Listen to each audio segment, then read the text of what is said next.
The session is now called to order. Everyone is requested to rise for the singing of the Philippine National Anthem. Bayang magiliw, pero sa silanganan, alam ng puso, sa titik mo'y buhay. Lupang hinirang, buyan ka ng magiting, sa manlulupi, di ka masisingil, sa dagat at bundok, sa simoy at sa langit mong bakaw, may nilang ang tula at awit sa paglayang minamahal. Ang kisap ng watawat mo'y tagumpay na nanginginig, ang bituin at araw niya kailan pang may limang didilim. Lupa ng araw ng waraming pagsinta, buhay langit sa dilim mo. Aming ligaya na pag may mga apit, magmamatay ng dahil sa'yo. Please remain standing for the invocation to be led by our representative from the 5th District of Manila, Representative Crystal Bagatsing. In the name of the Father, Son, Holy Spirit. Amen. Heavenly Father, as we gather here today, fill us with your divine intercession. May the Holy Spirit guide us as we seek your blessing of wisdom, that we may be enlightened and inspired as we undertake our duties today. We thank you for the gift of life as you continue to bless this great nation of peace-loving people with strength that we may surpass all challenges that confront us every day. Keep us healthy in mind, body, and spirit, and may we always remember that in all things God may be glorified. Amen. In the name of the Father, Son, Holy Spirit. Majority Leader. Good afternoon, Madam Speaker. Madam Speaker, I move that we call the roll of members. The Secretary General is directed to call the roll of members.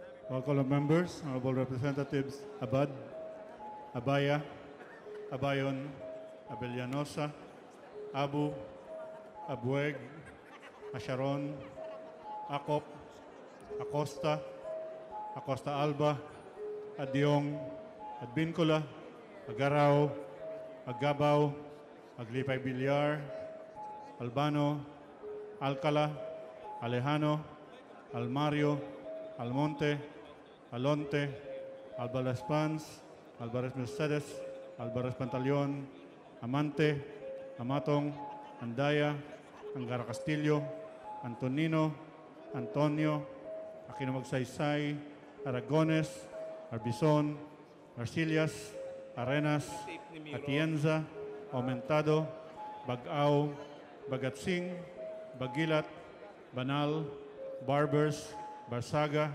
Batawil, Batocabe, Bautista Bandigan, Belaro, Belmonte Feliciano, Belmonte Jose Christopher, Belmonte Ricardo, Benitez, Bernos, Bertiz, Biazon, Billones, Biron, Bolilla, Bondoc, Bordado, Bravo Anthony, Bravo Maria Vida, Brosas, Bulot Begtang, Cagas, Calderon, Calixto Rubiano, Caminero, Campos, Canama, Cari, Casilao, Castelo, Castro Franz, Rastopred, Catamco, Cayetano, Celeste, Serapica, Cerilles, Chavez, Chipeco, Co, Coanco, Colliantes, Cortés, Cortuna, Cosalan, Cristólogo, Cuba, Cuaresma, Cueva,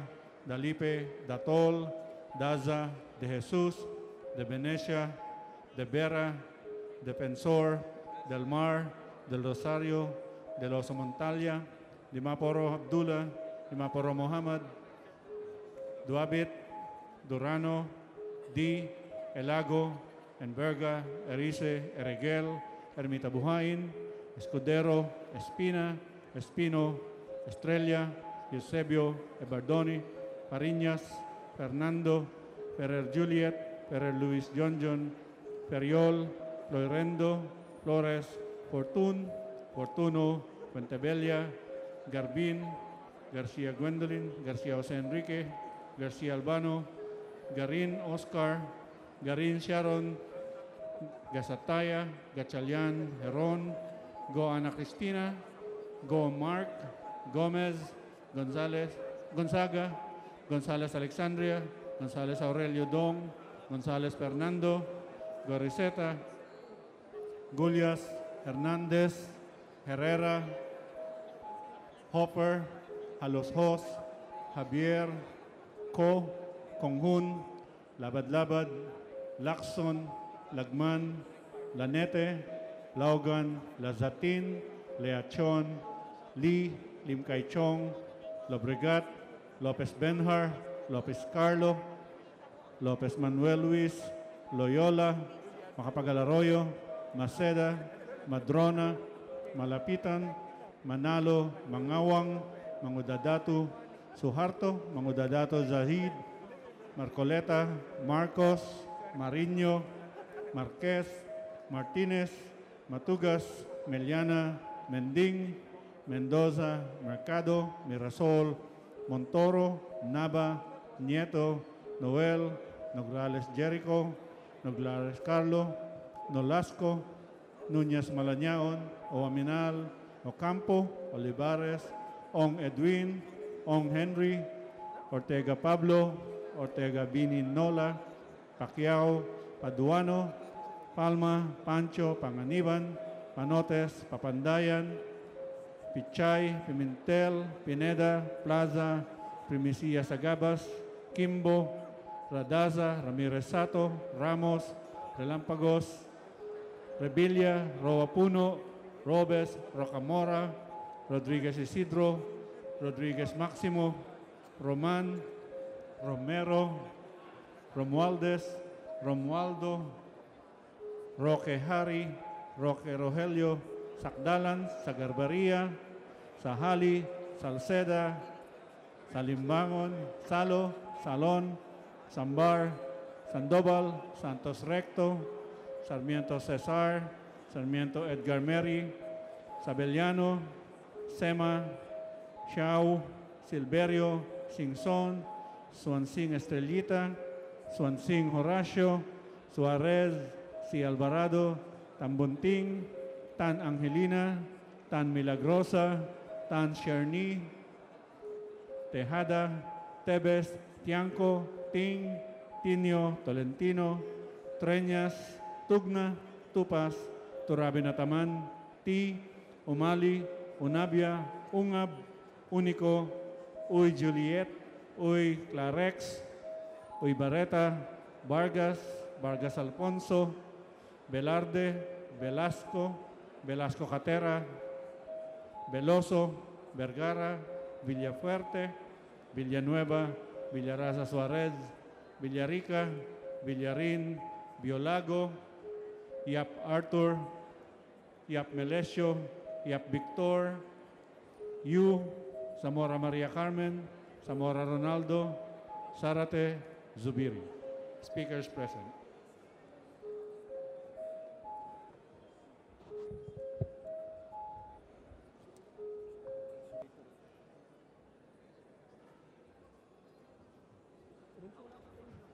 Madam Speaker, the roll call shows that 244 members responded to the call. With 244 members present, the chair declares a quorum. Madam Speaker, Majority Leader. Madam Speaker, may we know what is the pleasure of the gentleman? Madam Speaker, I would like to know how my vote was recorded during the third reading last Wednesday of House Bill number 5707, an act right-sizing the national government to improve public service delivery. The distinguished gentleman from Albay, Congressman Edsel Lagman, for your information, your vote was recorded in the affirmative. Madam Speaker, I neither raised or showed a thumb up sign or a thumbs down sign. I cast an abstention, Madam Speaker. So I would like the record to be amended to reflect my abstention.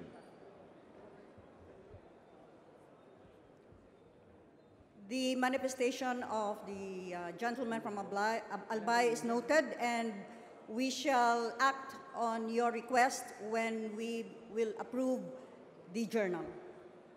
Thank you, Madam Speaker. Majority Leader.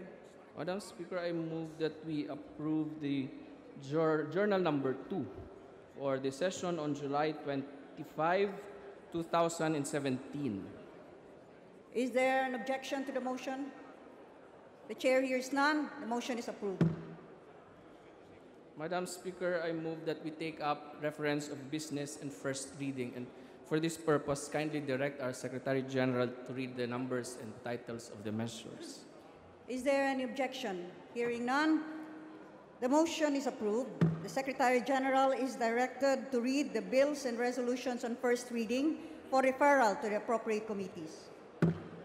Reference of business, bills on first reading, House Bill 6017, amending the jurisdiction of the Sandigan Bayan, Representative Bumali. To the Committee on Justice. House Bill 6018, promoting environmentally sustainable transport, Representative Revilla. To the Committee on Ecology. House Bill 6019, granting the valedictorian, salutatorians, and first honor high school graduates an automatic admission to the University of the Philippines, Representative Vilaro. To the Committee on Higher and Technical Education.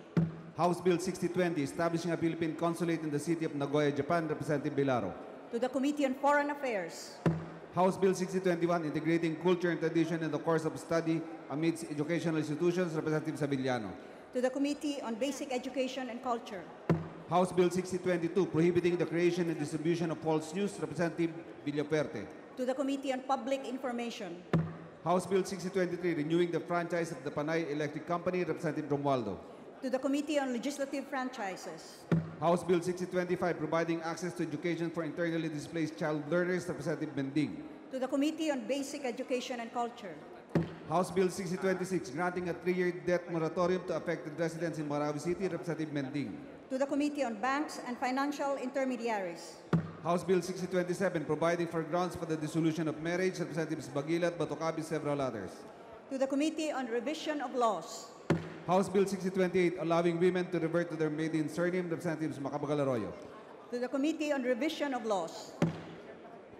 House Bill 6029, increasing the taxes on finite materials, Representative Rocamora. To the Committee on Ways and Means. House Bill 6032, recognizing the British School Manila as an educational institution, Representative Salo. To the Committee on Basic Education and Culture. House Bill 6033, entitling barangay officials to fix salaries and other benefits, Representative Salo. To the Committee on Local Government. House Bill 6034, imposing a limit to the number of hours an employee can work and be made to work overtime, Representative Laugan. To the Committee on Labor and Employment. House Bill 6035, granting combat duty allowance and combat incentive allowance to CAPGO active auxiliaries of the AFP, Representative Biason. To the Committee on National Defense and Security. House Bill 6036, establishing the Philippine Rice Natural Park in Isabela, Representative Biason. To the Committee on Natural Resources. House Bill 6037, providing for fiscal incentives for corporations with business enterprises duly established and located in the island of Mindanao, Representative Benitez. To the Committee on Ways and Means. House Bill 6038, declaring May 3 of every year special non-working holiday in Santa Cruz, Marinduque, Representative Velasco. To the Committee on Revision of Laws. House Bill 6039, institutionalizing the Abot Alam program of the DepEd, Representative Villapuerte. To the Committee on Basic Education and Culture. House Bill 6040, instituting a national comprehensive framework on resilient housing and human settlements, Representative Villapuerte. To the Committee on Housing and Urban Development. House Bill 6041, granting benefits and privileges to junior citizens, Representative Villapuerte. To the Committee on Youth and Sports Development. House Bill 6042, strengthening sustainable agriculture and enhancing support for small organic farmers, Representative Villapuerte. To the Committee on Agriculture and Food. House Bill 6043, granting bereavement leave of 10 days with full pay to all employees in the private and public sectors, Representative Villapuerte. To the Committee on Labor and Employment and the Committee on Civil Service and Professional Regulation. House Bill 6044, penalizing the dissemination of false information, Representative Villapuerte. To the Committee on Public Order and Safety. House Bill 6045, establishing TESDA Provincial Training Center in Calapan City, Oriental Mindoro, Representative Leachon. To the Committee on Higher and Technical Education. House Bill 6046, reclassifying certain parts of the plan, the public domain in sitios from different barangays in the municipality of Bamban, Tarlac, from unclassified forest lands into alienable and disposable lands, Representative Villanueva. To the Committee on Natural Resources. House Bill 6047, establishing public recreational spaces in all cities and municipalities, Representative Villaperte. To the Special Committee on Land Use. House Bill 6048, establishing a network of sustainable elevated pedestrian walkways, Representative Villaperte. To the Committee on Public Works and Highways. House Bill 6049, converting the road network connecting the municipality of Minalabak, Milaor, and Pili into a national road, Representative Villaperte. To the Committee on Public Works and Highways. House Bill 6050, amending Section 14A, Republic Act 1161, Representative Erice. To the Committee on Government Enterprises and Privatization. House Bill 6051, requiring public and private institutions that have hosted OJTs to absorb OJTs, Representative Erice. To the Committee on Civil Service and Professional Regulation and the Committee on Labor and Employment. House Bill 6052, declaring the municipality of Ubay in Bohol as the farm tourism destination capital of Bohol, Representative Aumentado. To the Committee on Tourism. House Bill 6053, prohibiting hospitals and medical clinics from withholding the death certificates of deceased patients, Representative Aumentado. To the Committee on Health. House Bill 6054, increasing the rates of combat duty pay and combat incentives pay of the AFP and the uniformed personnel of the PNP, Representative Tan To the Committee on National Defense and Security and the Committee on Public Order and Safety. House Bill 6055, granting hazard pay to teachers and government employees assigned in conflict areas, Representative Tan Cherny. To the Committee on Appropriations. House Bill 6056, providing for a bill of rights for air passengers and carrier obligations, Representative Herrera D. To the Committee on Transportation. House Bill 6057, institutionalizing the Balik Scientist Program, Representative Villapuerte. To the Committee on Science and Technology. House Bill 6058, providing educational benefits to the surviving children of members of the PNP who were slain in the line of duty, Representative Villapuerte. To the Committee on Public Order and Safety. House Bill 6059, amending Sections 37 and 38 of Republic Act 9184, Representative Gonzales Aurelio Dong. To the Committee on Appropriations. House Bill 6060, establishing the forest boundary of the province of Tarlac, Representative Siap, Coangco, and Villanueva. To the Committee on Natural Resources. House Bill 6061, converting the satellite office of the Maritime Industry Authority in Maasin City, Southern Leyte into a detection office, Representative Mercado. To the Committee on Transportation. Resolutions. House Resolution 1126, direct the Committee on Good Governance and Public Accountability to inquire into the utilization of the tobacco excise tax, Representatives Casilaw, Sarat, and several others. To the Committee on Rules. House Resolution 1127, direct the Committee on Human Rights to inquire into the impact of aerial bombings, Representatives Casilaw, Sarat, and several others. To the Committee on Rules. House Resolution 1128, direct the Committee on Human Rights to inquire into the arbitrary arrest and detention of Anakpawis Party List Regional Coordinator Pedro Arnado, Casilaw, Sarat, and several others. To the Committee on Rules. House Resolution 1129, direct the Committee on Human Rights to inquire into the illegal arrest and filing of trump-up charges against members of the Compostela Farmers Association, Representatives Casilaw, Sarat, and several others. To the Committee on Rules.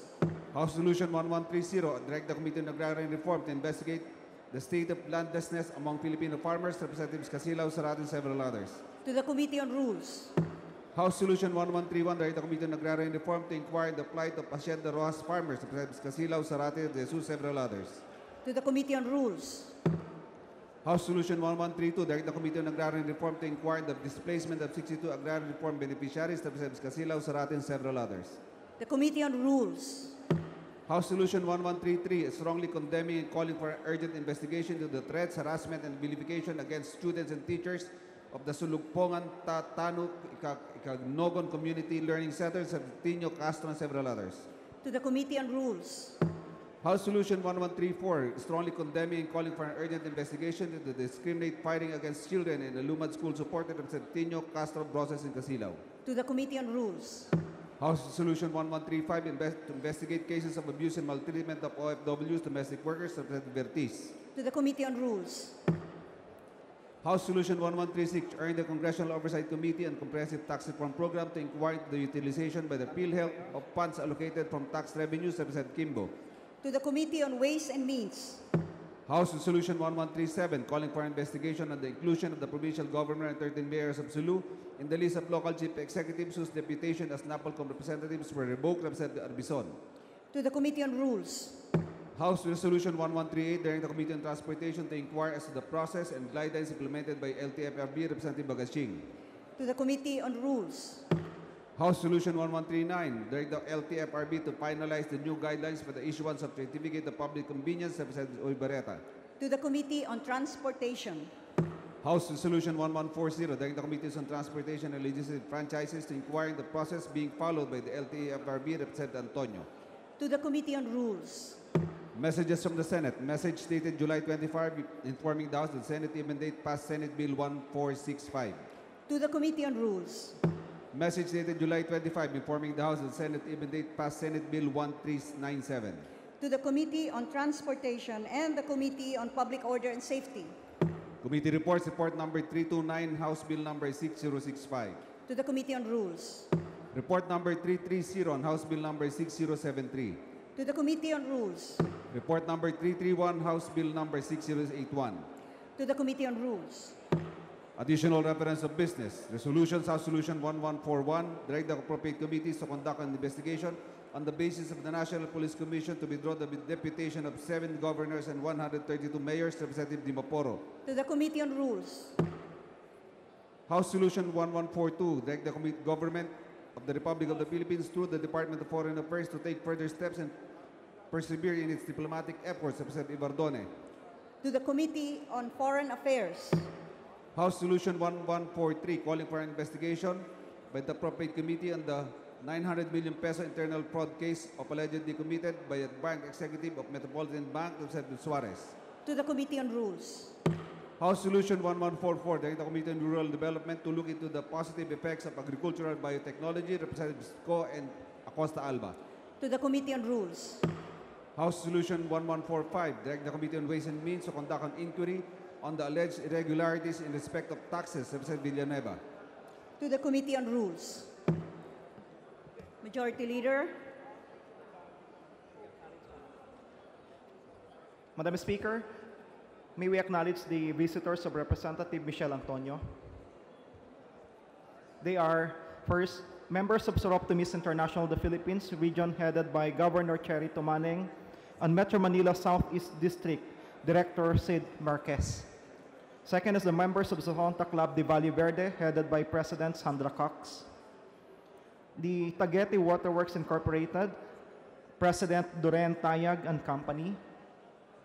Sibol Ning Aita Foundation, Director Renato Tayag and Company. The internationally acclaimed sculptor Impi Pilapil and Company from UP Fine Arts. Members of the UP College of Fine Arts Alumni Foundation, headed by Mrs. Menchu Pascual. Philippine Foundation for Science and Technology, President Filemon T. Berba Jr. and family, and the students of Base Sociology from UP Diliman. Madam. May we request all the guests of Representative Michelle Antonio to please rise.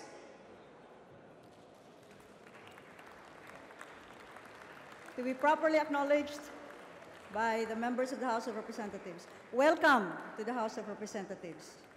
Majority Leader. Madam Speaker, today being a Monday and pursuant to our rules, I move that we open the privilege hour. Is there any objection? The chair hears none. The privilege hour is now open.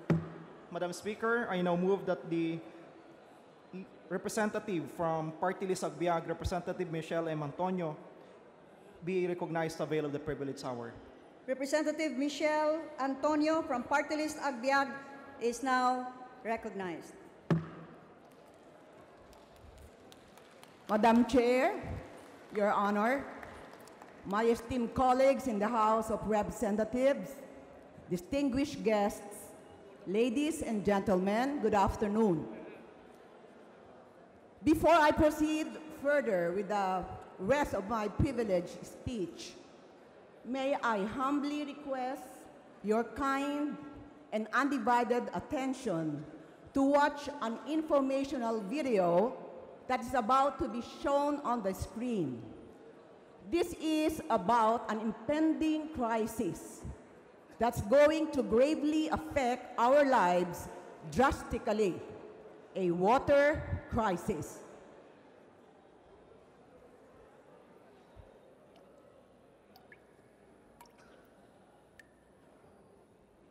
Water is the most essential element to life on Earth. Without it, we will perish.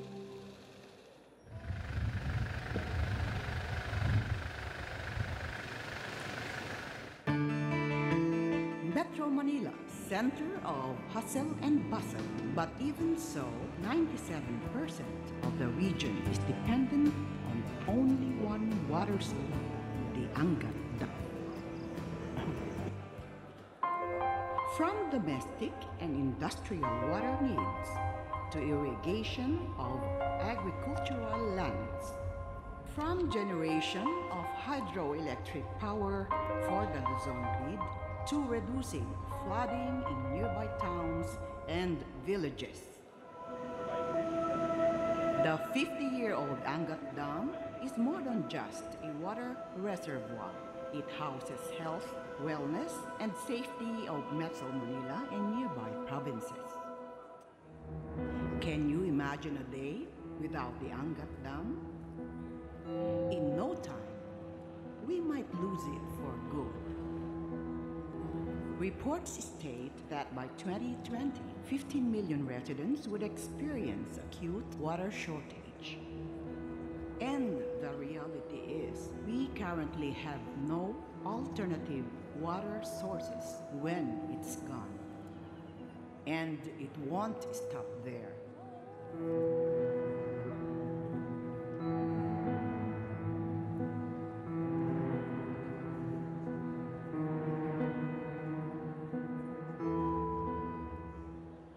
Experts agree that the Angat Dam will collapse once the much-dreaded Big One becomes more than just a story, as the West Valley Fault cradles the entirety of the Angat Dam.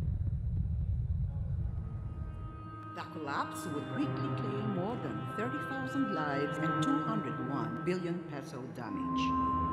10 to 30 meter high flood water would ravage and wipe off towns in Bulacan, Pampanga, Rizal, Cavite, and Metro Manila. Water supply crisis would follow immediately. The damage will escalate health hazards and result in irreversible losses in the local economy.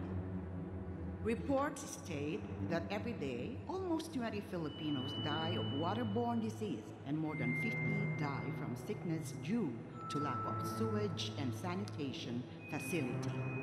What more when we face the water crisis? What more when we lose the only current reservoir of the most populated region of the Philippines?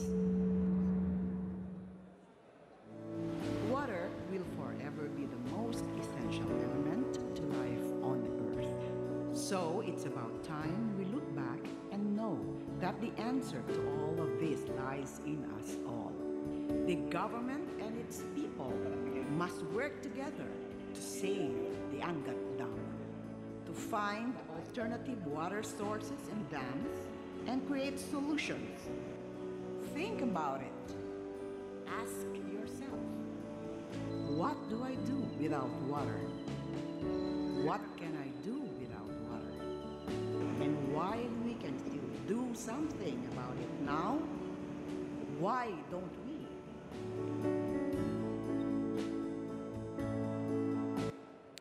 Madam Chair, distinguished colleagues of this august body, ladies and gentlemen, I rise to draw special attention to one of the most basic needs of humanity, yet a resource that we have taken for granted: water.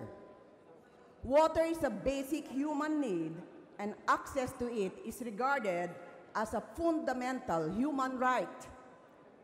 Despite numerous advances in technology and growth of the global economy, sufficient access to basic water services remains one of the most crucial issues for peoples and communities, particularly in developing countries in the world today.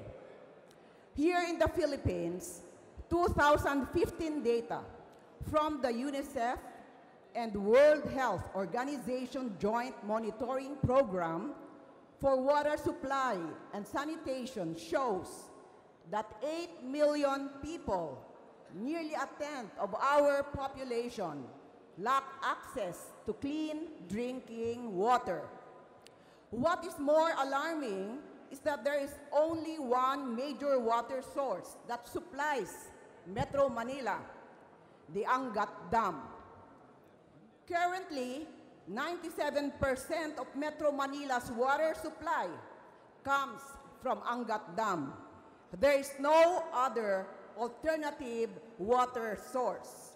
Angat Dam is governed by an allocation protocol to manage dam water supply sharing among domestic and industrial water needs, irrigation of about 31,000 hectares of agricultural lands, and power supply generation to feed the Luzon grid, which powers more than 20 transmission lines all throughout Luzon, from Orion and Olongapo to Calauan and Dasmariñas, to name a few. More so, a portion of the water supply from Angat has been already earmarked early last year for the Bulacan Bulk Water Project. This is a public-private partnership that aims to provide treated bulk water to the various water districts of Bulacan to help meet the increasing water demand of its consumers, expand its current service area coverage, and increase the households served.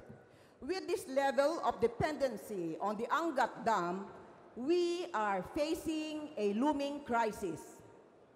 The term water crisis labels a situation where there is lack of sufficient available potable water to meet the demands of water usage in any region. The Angat Dam will not be able to meet the needs of its more than 15 million inhabitants by the year 2020, 3 years from now.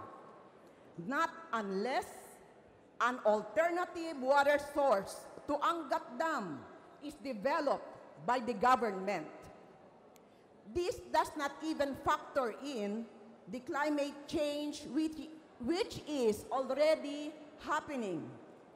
The alarmingly low water levels in the Angat Dam, despite the rainy season and the disaster risk which make Metro Manila doubly vulnerable to water crisis. The 50-year-old Angat Dam has also been described as a ticking time bomb, as it sits along the West Valley Fault, which experts say might move anytime and trigger a powerful magnitude 7.2 earthquake, which they call the big one. God forbid, this may occur anytime soon, and when it hits Angat Dam, water crisis will follow immediately. A commissioned study has disclosed that should the Angat Dam collapse, it will immediately claim 30,000 lives and result in 201 billion peso damage. 10 to 30 meter high floodwaters will ravage 20 towns in Bulacan, 3 towns in Pampanga, and 3 cities in Metro Manila. And of course, a water crisis will directly impact the health of those affected families. This would have very serious and irreversible effects of epidemic proportions on millions of Metro Manila residents. These alarming facts are unknown to many or has gone largely unnoticed, but even those who are already aware of the situation continue to take water for granted. In fact, despite news on the crack on the Angat Dam, which is being strengthened now under the supervision of MWSS, they still see no reason to feel alarmed as long as water unceasingly flows from their faucets. They do not feel any impending water crisis. They ignore the facts and delay taking action towards water security. At times, it seems no one could care less.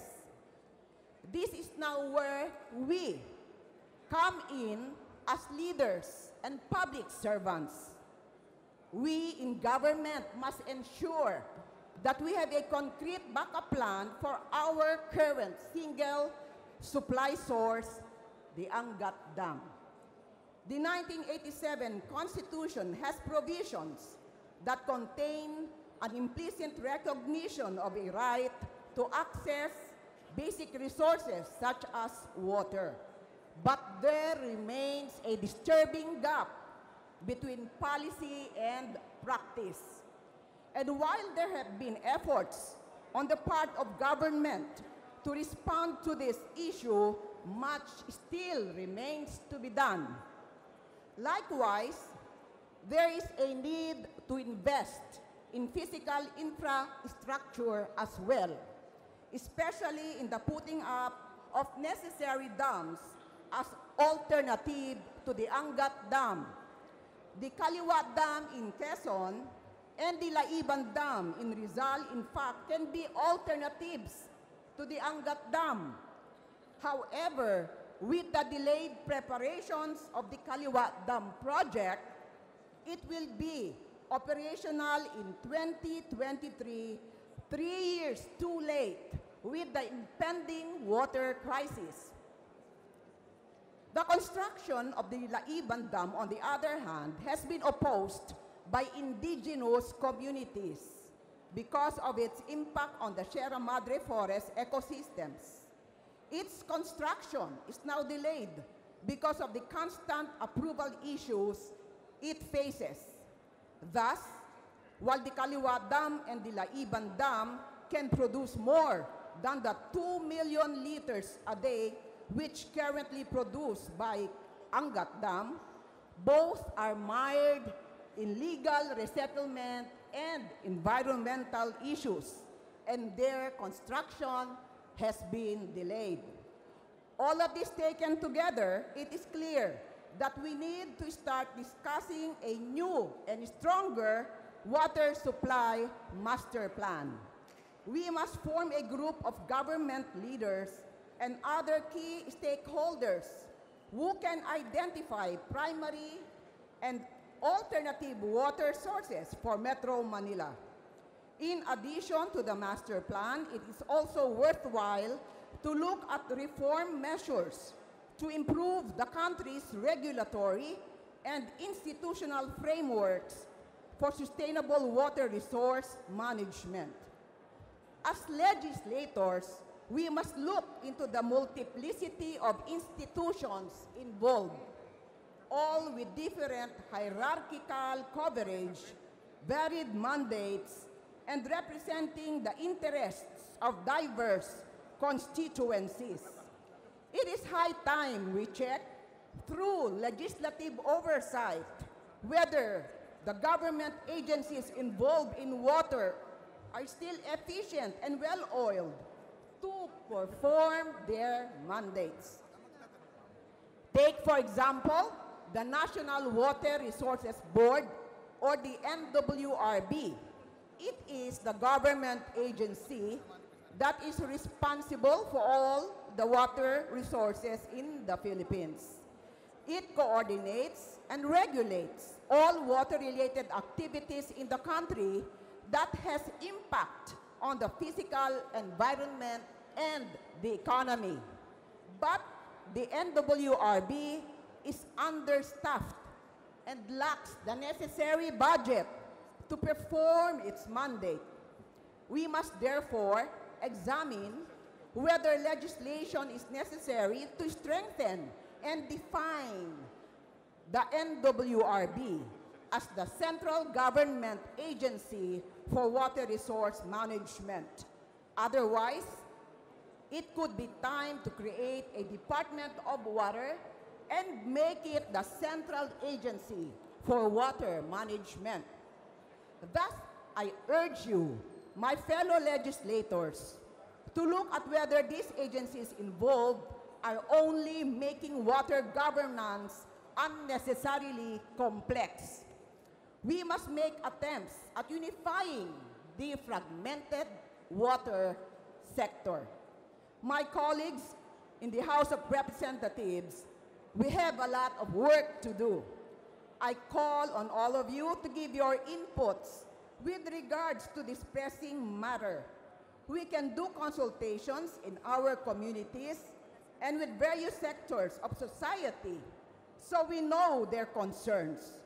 We can also educate our citizens by sponsoring seminars on sustainable water resource management or enjoin different big corporations to sponsor ads on cable television on the vital issue of water conservation.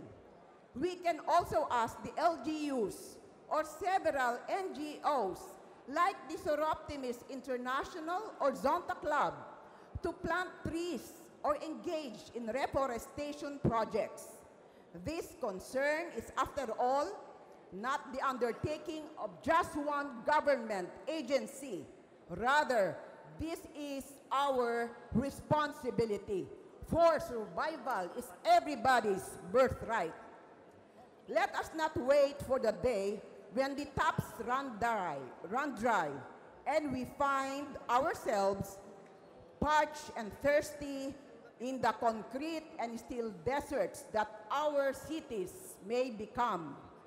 Let us not wait for the day when flood water has destroyed everything we called home and has taken away all that we love. We must act now. We must act decisively. Our future is in our hands. On a parting note, let me quote W.H. Auden. Thousands have lived without water, without love, but not one without water. Thank you, Madam Speaker, Your Honor, distinguished colleagues, and good afternoon. Thank you. Majority Leader. Madam Speaker, may we inquire Majority from the Leader. Honorable Agbiag Party List Michelle Antonio if she's willing to yield to some interpellations. Representative Antonio. Madam Chair, because I believe that it is just a matter of time. I can answer one or two questions, but after this, I believe everything has been already explained in my speech because my colleagues who are going to also have their privileged speeches later after me have requested me for time allocation. So I'm willing to answer one or two questions. Thank you, Madam Chair. Majority Leader. Madam Speaker, may we recognize Representative Pia Cayetano for her to manifest her support to the Representative Pia Cayetano is recognized. 2nd District at Taguig City. Representative Pia Cayetano is recognized. Thank you, Madam Speaker. With the permissions of my colleagues, Rep. Atienza and Acop, I hope this is not counted as a question because I have no question. It is just a manifestation of my full support for the position taken by our dear colleague. I was chairman of the Committee on Environment in the Senate, and I can attest that we have done very little to protect our source of water and the quality of water. So I do hope that in the coming budget session, we would see an increase in the budget for water quality and the availability of our water supply, as many of the countries all over the world have been doing. I have more to say, but the interest of time management, I will end by saying I have no choice really but to support this cause because International Water Day falls on my birthday, March 22. Thank you. The Thank you very manifestation much, of Your the Honor. Honorable Deputy Speaker Pia Cayetano is noted. And advance happy birthday. Madam Speaker, Madam Speaker, Majority Leader. may I now recognize Representative Romeo M. Acop, 2nd District of Antipolo City, for his interpellation. Representative Romeo Acop is recognized. Thank you very much, Madam Speaker. Would the honorable representative of the Agbiag party list be amenable to be asked certain or a few clarificatory questions? Yes, Your Honor, it's a privilege. Thank you, Your Honor. First, you spoke of a water crisis. May I know when, in your projection, this will come, insofar as our country is concerned? Excuse me for the distraction. Your Honor, can you repeat the question? May I know if ever you have information when this impending water crisis will come, insofar as this country is concerned? Do you have a projection on what year it will come? Mr. Chair, may I share with you this following information. In 1999, the National Water Resources Board attempted to formulate a national water plan. Not much happened because of inadequate government support. While there are studies conducted by the National Economic Development Authority on Philippine water supply sector roadmap in 2010 and a water security legacy roadmap developed by the Metro Manila Water Works and Sewerage System in 2011, there is no update and collective water supply master plan yet that encompasses all of the Philippine areas. It may also be worth mentioning that in October 2016, Manila Water wrote the Department of Public Works and Highways to flag a looming water shortage and urgent need to update the Metro Manila Water Supply Master Plan. Manila Water reiterated that as early as 2010, it has strongly advocated for alternative water supply sources to reduce its dependency on Angat Dam, which falls, may I reiterate, along the West Valley Fault. Therefore, as legislators, we must convene a technical working group along with relevant water resource management agencies to provide the overall strategic policy direction to develop an encompassing and updated Philippine water supply master plan that will expedite the necessary interventions to mitigate short and long-term risks in water supply management. As per reports, there is a low level of financial and human resources support to the NWRB, supposedly the country's premier water resource manager, and it has incapacitated the agency from fulfilling its envisioned mandate under the Water Code. With a consultation with NWRB and all the water resource management agencies, we may find out further what they need to sufficiently fund all their programs and projects. Therefore, it is one of my recommendations that we establish a strong lead agency to provide much needed policy guidance. Further, may I suggest that we update the 40-year-old Water Code. There have been a lot of changes in the status of the country's water resources since the passage of the Water Code in 1976.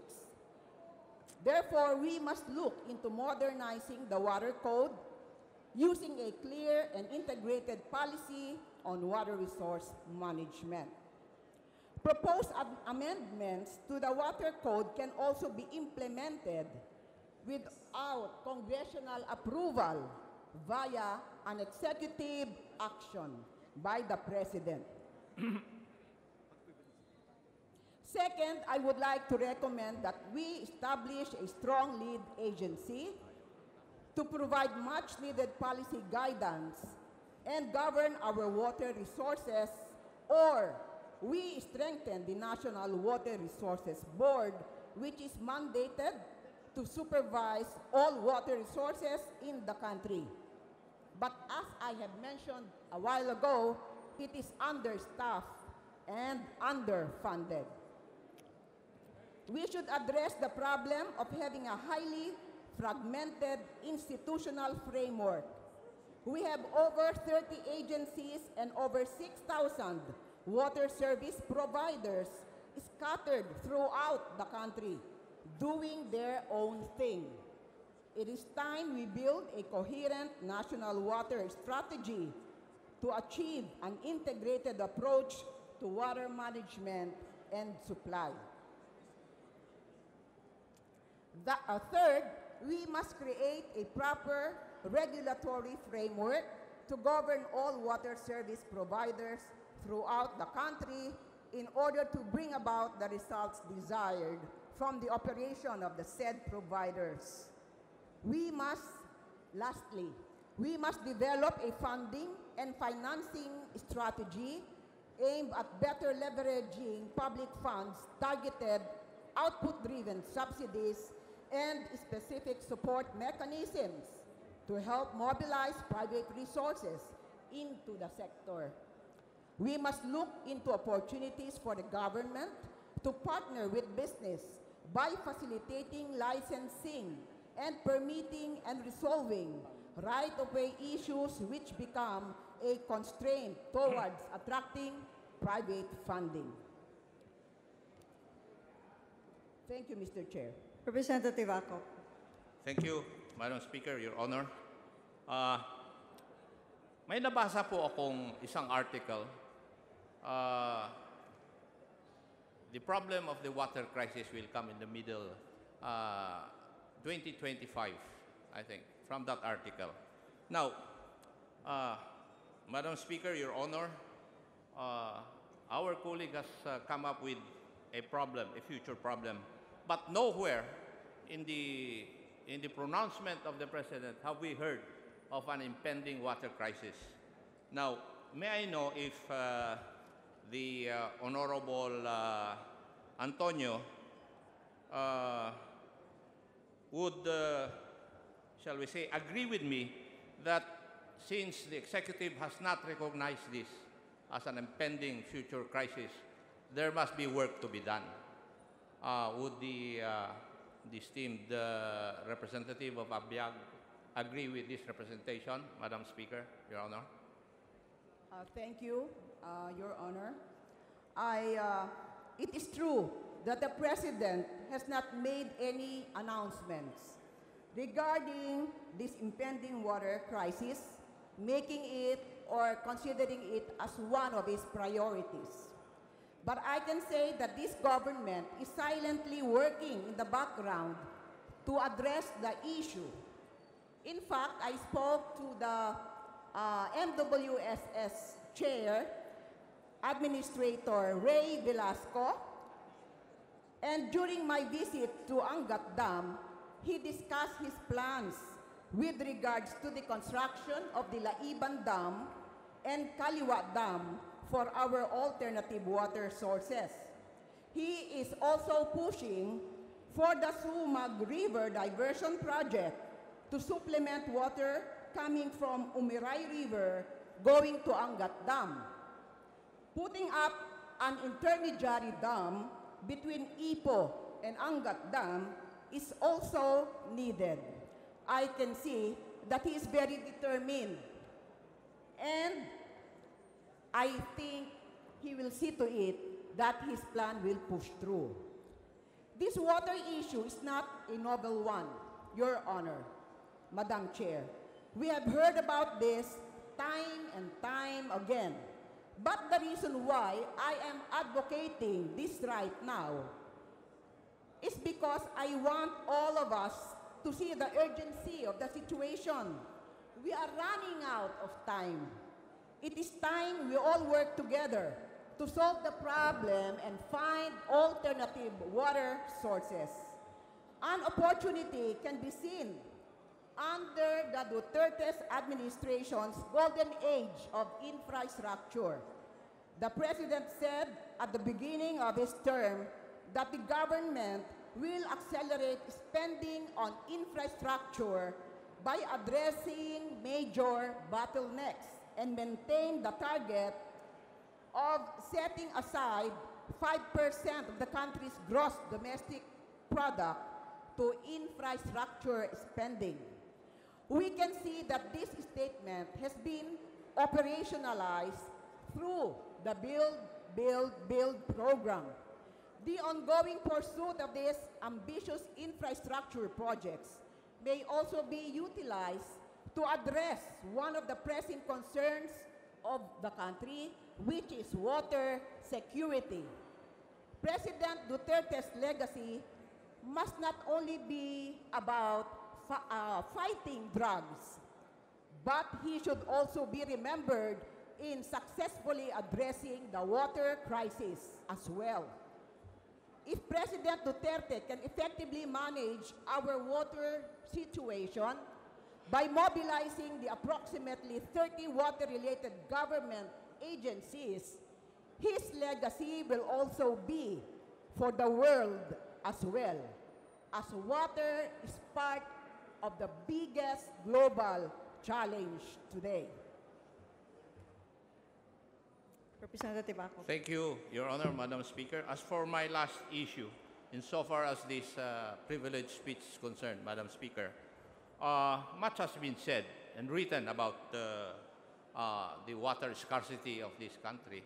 But nowhere have I read a study that would impact on the collapse of the source of our water in metropolitan Manila, the Angat Dam. There has been a study about it. Supposing Angat Dam would not be able to supply the water needed by Metro Manila and its environs, then we should require the agency concerned to come up with this study, simply because the alternative sources of water, the Laiban Dam and the Kaliwa River project, I think are on hold. If the honorable representative of Agbiag Party List would agree with me. And I am in agreement insofar as her advocacy is concerned, because I have read articles of the impending water crisis that she has, that is the subject of her privileged speech.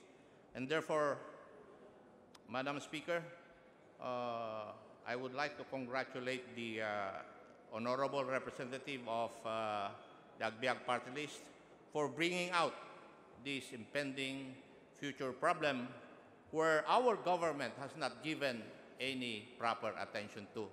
Marami pong salamat, Your Honor, Madam Speaker, for the privilege given me this afternoon. The Chair thanks Representative Acop. Representative Antonio. Madam Speaker. Majority Leader. Madam Speaker, inasmuch as the representative from Agbiag Party List already expressed her wishes not to be interpolated by only at most two, may we inquire what is the pleasure of Congressman from the 1st District of Albay? Representative Lagman is recognized. I do not rise, Madam Speaker, to make an interpellation, but to commend and congratulate the Honorable Lady from Agbiag. Mr. Majority Floor Leader. Majority Leader. I believe May we also we recognize agreed. May we inquire what is the pleasure Majority Leader. May we inquire what is the pleasure of the representative from Buhay Party List, Representative Atienza. Thank you. Majority Leader. Give me 2 minutes. Does Representative Lagman Madam Speaker, yield with the indulgence of the Honorable Atienza, but the Honorable Lagman presently has the floor. Has the floor. So may we recognize the Honorable Lagman on a brief manifestation. As he said, he would like to manifest a congratulations to the privileged speech of the lady. After the Honorable Lagman, the Honorable Atienza will have his turn. Please proceed. I will always Congressman give way Lagman. to a gentleman with principles. Thank you. Madam Speaker, I truly congratulate and commend the distinguished lady from the Agbiag party list, the Honorable Michelle Antonio, for a very timely speech on the looming water crisis. And just to underscore the import and relevance of her speech, I would like to read some information on the water crisis, not only in the Philippines, but worldwide. In a recent annual report of the United Nations, it said that abuse of water was now so great that on current trends, the world will face 40% global water deficit by 2030. Water deficit is defined as the gap between demand for water and replenishment of water. These water abuses would include the following: contamination of water by pesticides, industrial pollution and runoff from untreated sewage, overexploitation, especially for irrigation, which I think are happening in the country today. The report further said, surging population growth is one of the biggest drivers behind the coming crisis. It said that to feed these extra mouths, agriculture, which already accounts for around 70% of all water withdrawals, will have to increase output by some 60%. Then there is also the effect of climate change on our water resource. Then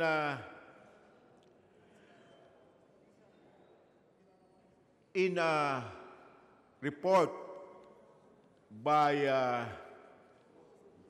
the European Chamber of Commerce of the Philippines, it said that there is need to increase investments in tapping freshwater sources in the Philippines and the use of technology, including sewerage treatment and other technologies.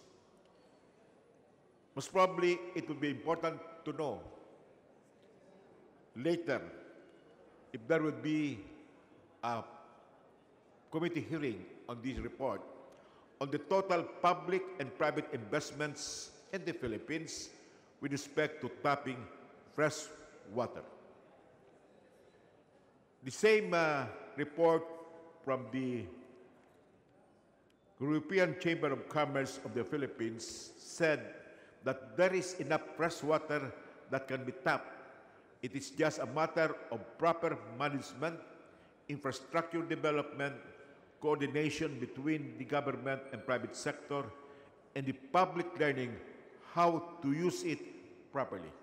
Or in other words, there would be an efficient use of water to conserve our water resource. And finally, Madam Speaker, this question did not be answered by the distinguished lady. But it is important to know how safe or unsafe is the drinking water provided by Maynilad and Manila Water, so much so that countless citizens have to buy bottled, purified, distilled or spring water for drinking. On this note, Madam Speaker, I again congratulate the distinguished lady for that very relevant and timely speech. Manifestation of Representative Lagman is noted. Majority Leader. Madam Speaker, may we now recognize Buhay Party List Representative Lito Atienza. Thank you. Thank you. The gentleman from Buhay Party List is recognized. Thank you, Mr. Representative Majority Leader. Thank Lito you. Atienza. Salamat po.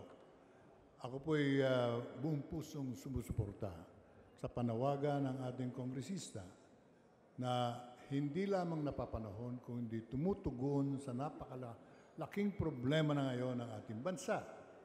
My colleague and our colleague, Congressman Lagman, said we should learn about waste sewerage treatment. Madam Speaker, this is a must in any civilized nation today.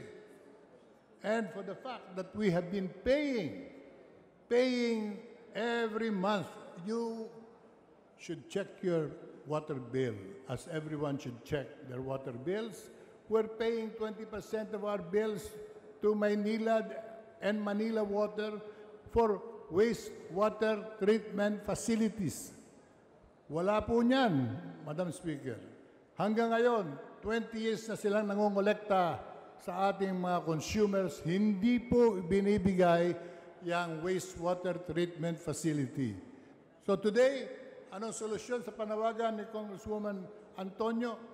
We should all band together. This Congress has a big challenge in our hands.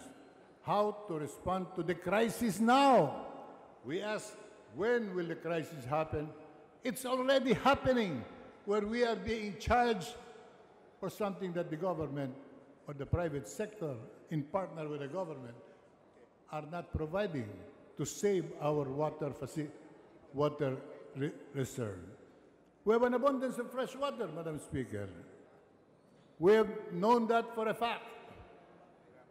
We have more than 144 billion cubic meters of water available every year. We're not consuming that. But we're wasting it away. Take a look at the Pasig River. Take a look at the Laguna de Bay. Take a look at any river. Bulacan River, Pampanga River, and all the lakes in the country. Lahat po yan may laso na dahil hindi po natin ginagawa ang dapat.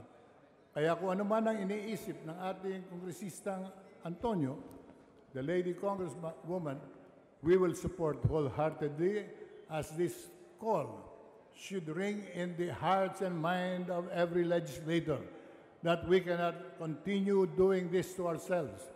Water is now more expensive here in the Philippines than diesel fuel.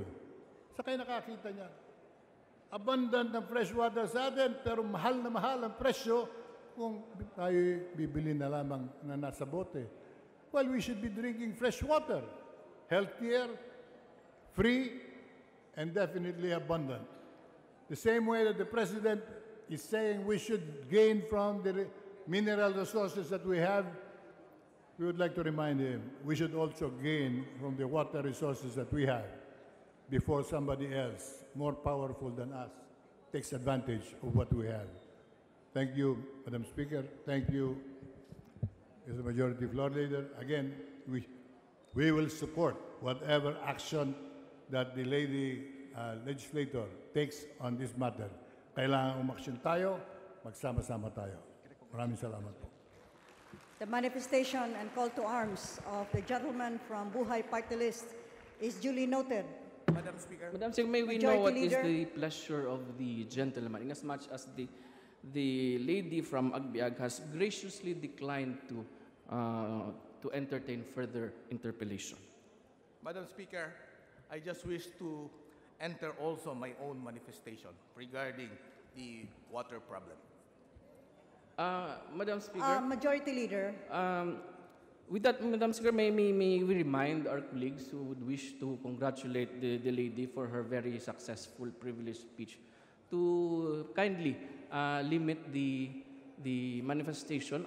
We know that this is a very significant topic that concerns us all, but we have a long list of our colleagues who would want to avail of the privileged hour, Madam Speaker. So with the indulgence of the gentleman, we would like to graciously request to limit the manifestation. So with that, I move that we recognize the distinguished gentleman. No problem. Representative Batocabe is recognized. No problem, Madam Speaker. I'll just do it in 2 minutes. First, Madam Speaker, I would like to commend the lady from Agbiag for bringing out the water problem. During the 1916 election, before the elections, we commissioned a survey. Our party list, Ako Bicol, commissioned a survey among Bicolano voters. and we asked them what is their number one problem. And it's not about unemployment, it's not even about education, it's not even about poverty. They answered water. So this is now really the problem in our country.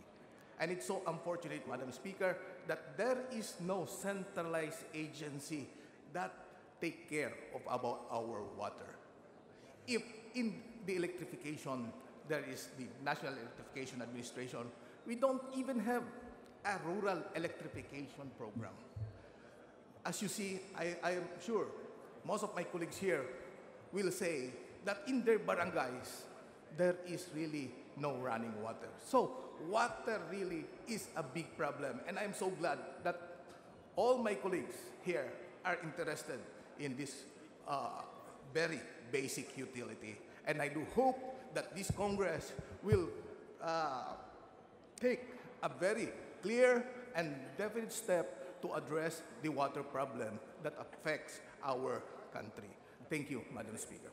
The manifestation of our gentleman from Ako Bicol Party List, Representative Rodel Batocabe, is duly noted. Madam Speaker. Majority Leader. Madam Speaker, may we inquire what is the pleasure of Representative from 2nd District of Bulacan? Madam Speaker, I would like to make a manifestation. Representative from the 2nd District of Bulacan is recognized. Yes, Madam Speaker, I would like to make a manifestation. Madam Speaker, in as much as has already been mentioned for so many times, may we request the Honorable Congressman from 2nd District of Bulacan to limit his manifestation. Please proceed. Thank you, Madam Speaker. Thank you, Majority. Una po ay nagpapasalamat po tayo sa Party List Agbiag at nagbigay po ng pagpapahayag tungkol sa tunay na problema ng tubig dito sa ating bansa. At ito po ay ang Gatdam na kung saan ito po ay nasa lalawigan ng Bulacan at nais lamang po nating ipaabatid na tunay po na kinakailangan na magkaroon ng karagdagang source of water dito po sa Metro Manila. Sapagkat kung hindi po na itatanong, ang tubig po na nanggagaling at iniinom at ginagamit sa Metro Manila ay nanggagaling po sa lalawigan ng Bulacan at ang kalungkutan po nito, kung sakasakali po na mataas ang demand dito sa Metro Manila, ay ang pinipigilan po ng supply ay yung tubig na dapat ay sa NIA o sa mga magsasaka. Kaya tinatawagan po at nagpapasalamat po tayo sapagkat nabigyan ng pagkakataon upang ito po ay mapag-usapan dito sa mababang kapulungan sapagkat napapanahon na po na ang ating pamahalaan ay maglikha po at gumawa ng panibagong pagkukunan ng tubig at hindi lamang po ang Angat Dam. At nais din po namin paabot na sa tagal ng panahon na ang supply po ng tubig ay nanggagaling sa lalawigan ng Bulacan, hindi po nasusunod ang nakasaad sa batas na kinakailangan according sa local government code ay magkaroon ng share ang aming lalawigan sa bawat tubig na nakukuha po sa Bulacan. Kaya tinatawagan po namin ang pansin, ang kinaukulan. Nag-file na po tayo ng Resolution number 1106 upang maimbestigahan po na kung bakit laging nagsasakripisyo po ang lalawigan ng Bulacan, lalo tigit po ang mga magsasaka kung sakali po dumating ang tagtuyot o tag-init. Kung dumarating naman po ang tag-ulan, ang nagsasakripisyo po ay ang lalawigan ng Bulacan sapagkat patuloy po na itinatapon at pinadadaloy ang tubig papunta po sa dagat. Kaya sana po, humihiling po kami ng tulong at suporta sa ating pamahalaan na maipagpatuloy po ang pagdaragdag ng dam. Nandiyan po ang Kaliwa Dam, Laiban Dam at ang Bayabas Dam na matagal na pong hinihintay ng lalawigan ng Bulacan para maitayo po ito na exclusively para sa paggamit po ng mga magsasaka. Yun lang po, Madam Chair, and thank you po. The manifestation of the gentleman from the 2nd District of Bulacan, Representative Gavin Apol Pancho, is duly noted. Majority Leader. Madam Speaker, we also join our colleagues in the House of Representatives in congratulating and commending our representative from Agbiag for delivering such a very timely and highly significant matter. With that, Madam Speaker, I respectfully move that we refer the speech of the Honorable Antonio to the Committee on Rules for its appropriate action. Any objection? Chair hears none. Motion is approved. Majority Leader. Madam Speaker, may we respectfully acknowledge the guests of Assistant Minority Leader Harleen Neil J. Abayon, the Vice Mayor Dante Cleto Esteban of Calintaan Occidental Mindoro, and Pastor Rodolfo Bautista Jr., Public Affairs and Religious Liberty Director of Seventh-day Adventist Central Luzon Conference. Will the guests of Representative Harleen Abayon please rise?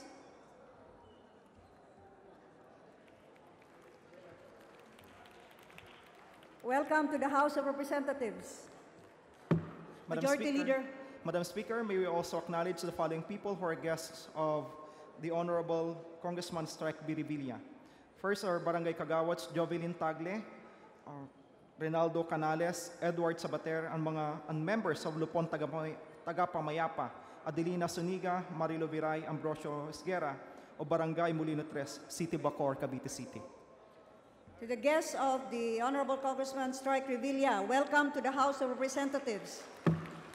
Majority Leader. Madam Speaker, next to avail of the privilege hour is Representative Carlos Isagani Zarate. May we recognize him, Madam Speaker. The gentleman from Party List Bayan Muna, the Honorable Carlos Isagani Zarate, is recognized. Thank you, Madam Speaker.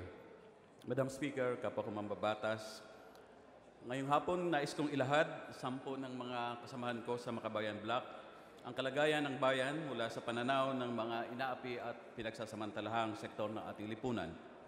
Madam Speaker, nitong nakaraang Hulyo 24 sa pangalawang State of the Nation Address ni Pangulong Rodrigo Duterte, ilang pung libong magsasaka, manggagawa, maralitang lungsod, kababaihan at mga lumad na naglakbay pa mula sa Mindanao ang nagmarcha sa kahabaan ng Commonwealth Avenue patungong Batasan. Naganap ang malaking marcha noong nakaraang Lunes, last week, na tinatayang na sa 30,000 katao sa gitna ng matinding ligalig. Bitbit ng mga nagmarcha ang lagim ng martial law na ipinataw sa kabuuan ng Mindanao. Bitbit ng mga nagprotesta ang ligalig ng taong bayan sa pagkadurog ng Marawi City dahil sa walang habas ng pambobomba. Mabibigat ang lapat ng paa sa semento ng mga nagmamarcha dahil sa bigat ng abang kalagayan ng mahigpit 250,000 mamamayang Moro na karamihan ay nagdurusa sa mga evacuation centers habang ang kanilang mga kabahayan at kabuhayan ay pinupulbos ng pambobomba. Pasandi ng mga naglakad sa kahabaan ng Commonwealth Avenue ang pagsuspinde mula sa usapang pangkapayapaan sa pagitan ng gobyerno ng Republika ng Pilipinas at ng National Democratic Front of the Philippines. Dala ng mga nagprotesta ang mabigat na epekto ng umiiral na all-out war policy ng Armed Forces of the Philippines laban sa New People's Army na nagdudulot lamang ng pagdanak ng dugo ng mga magsasaka, lumad at ng mga aktivista at ang muling pagbabakwit ng buong komunidad ng mga katutubo dahil sa militarisasyon. Kumakaladkad din sa bawat paa ng mga nagmamarcha ang alaala ng libo-libong kataong napaslang dahil sa mabangis na gera laban sa droga ng Administrasyong Duterte. Ganito kalaki, kabigat at kalawak ang isyong bitbit ng mamamayang nag-abang ng talumpati ng Pangulo noong nakaraang linggo. Madam Speaker, noong nakaraang taon, maalalang sinalubong ng mga progresibo ang Administrasyong Duterte sa paghimok nitong kamtin ang hustisyang panlipunan sa pamamagitan ng reformang makamamayan. Sinalubong ng mga progresibo ang mapahayag ng Pangulo na sumusuporta sa tunay na reforma sa lupa, sa pambansang industrialisasyon, sa pagwawakas sa kontraktualisasyon at sa isang independenteng patakarang panlabas. Binuksan niya rin ang hapag upang manumbalik ang usapang pangkapayapaan. Subalit ngayon, 1 taon ang nakalipas, ay tila malayo ang kinahinatnan ng kasalukuyang administrasyon. Matingkad sa sona ng Pangulong Duterte ang pagkiling nito sa isang militaristang pamamaraan sa pagresolba ng malalim na nakaugat na problemang sosyo-ekonomiko sa ating bayan. Idiniin niya ang kahalagaan ng pulis at militar at ng kamay na bakal at pangako ng dagdag armas, dagdag pondo para mapanatili umano ang peace and order. Binatikos at pinulaan naman niya ang mamamayang nakibaka sa lansangan, ang mga lumad, ang mga revolusyonaryo at ang mga maralita. Pinagkibit balikat ang usapin ng karapatang pantao, ng hustisya, ng due process at isinantabi lamang ang mga ito bilang mga balakid sa pagsugpo ng illegal na droga, korupsyon, terorismo at kriminalidad. Samantala, binigyang matuwid niya at pinamamadali ang panukalang Tax Reform for Acceleration and Inclusion Act or TRAIN na katulad ng mga patakarang pagbubuwis ng mga nakaraang administrasyon ay magdudulot ng mabigat na pasaning buwis sa ordinaryong mamamayan. Bahagi ito ng pagpapatuloy ng neoliberal na patakarang pang-ekonomiya ng mga nagdaang rehimen na matagal nang nagpapahirap sa ating bayan.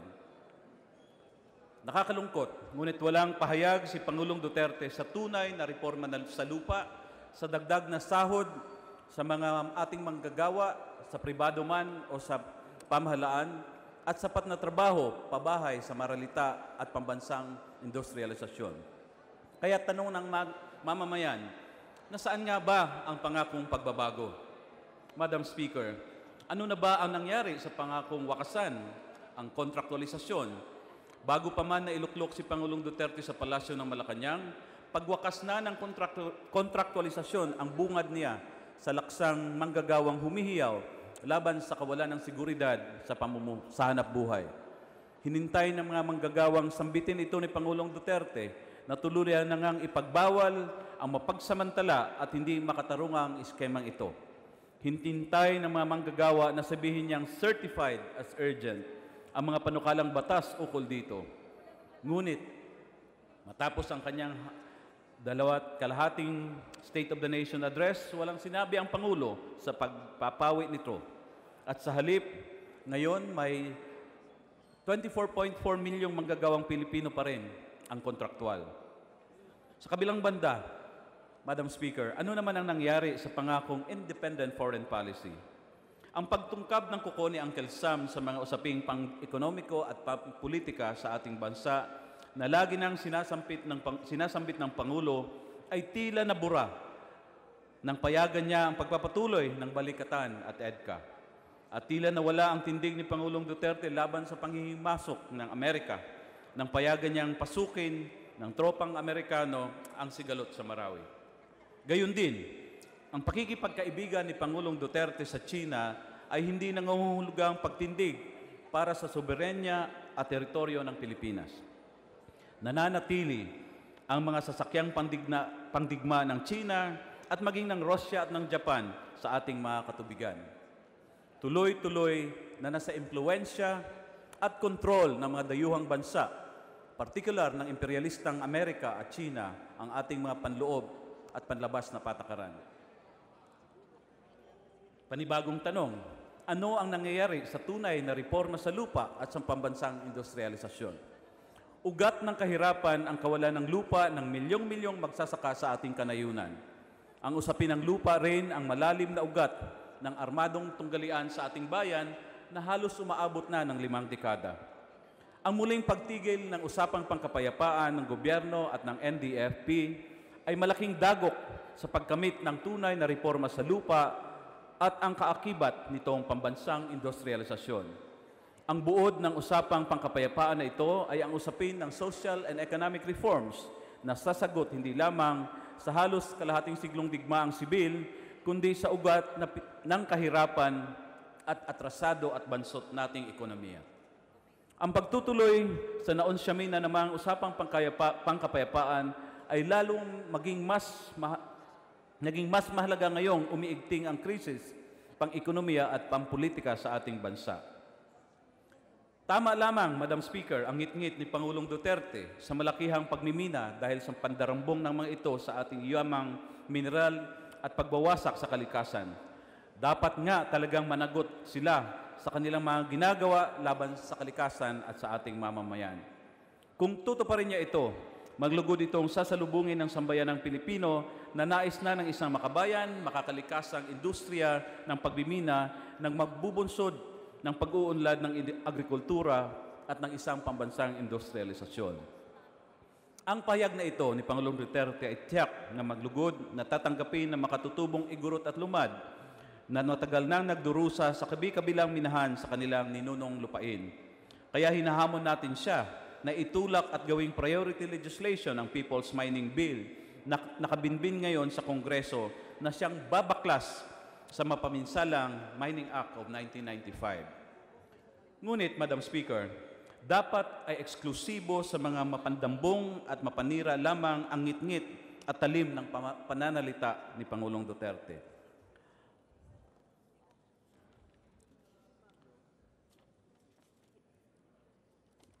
Ang kanyang walang kagatol-gatol na pahayag na bubombahin ang mga paaralan ng mga lumad ay mariin nating kinukundina. Ang pagbabanta na pagpatay sa mga bata ay nakakababang bigwas sa mamamayan na dapat niya agad na bawiin. Ang sagitsit ng kanyang mga pananalita ay matinding pag-aalipusta sa mga batang lumad na naglakbay pa mula sa kanilang mga komunidad para makinig sa kanyang mga pahayag sa SONA. Dapat ituon ng Pangulo ang kanyang puot sa mga mapagsamantala at mapanupil. Iturol ang mga baril sa mga dayuhang niyurakan ang ating soberenya at hindi sa mga inosenteng sibilyan, sa mga bata at sa ating mga mamayan. Ang administrasyon ni Pangulong Duterte ay nangako ng pagbabago. Ngunit walang pag-asa ang pagbabago sa lalong pagpapairal ng binulok ng neoliberal na patakarang pang-ekonomiya. Ilang ulit nang binigo ng mamamayan ang pasistang atake sa nagpapalit-palit na mga rehimen. Pinatutunayan ng ating kasaysayan na walang pag-unlad, walang kapayapaan at walang kaayusan ang maihahatid ng batas militar. Kaya, Madam Speaker, kung nais ni Pangulong Duterte ng tunay na pagbabago, kung nais niyang maibukod sa mga presidenteng isinuka ng mamamayan, kailangan niyang makinig, pumanig, at sumandig sa lakas ng mamamayang anyay kanyang paglilingkuran. Ang mamamayan lamang, Madam Speaker, hindi armas at pasismo ang maghahatid ng demokratiko at makabuluhang pagbabago sa ating bayan. Daghang salamat, Madam Speaker. Daghang salamat, Representative Zarate. Madam Speaker, I respectfully move that the speech of the Honorable Carlos Sagana Zarate be referred to the Committee on Rules for its appropriate action.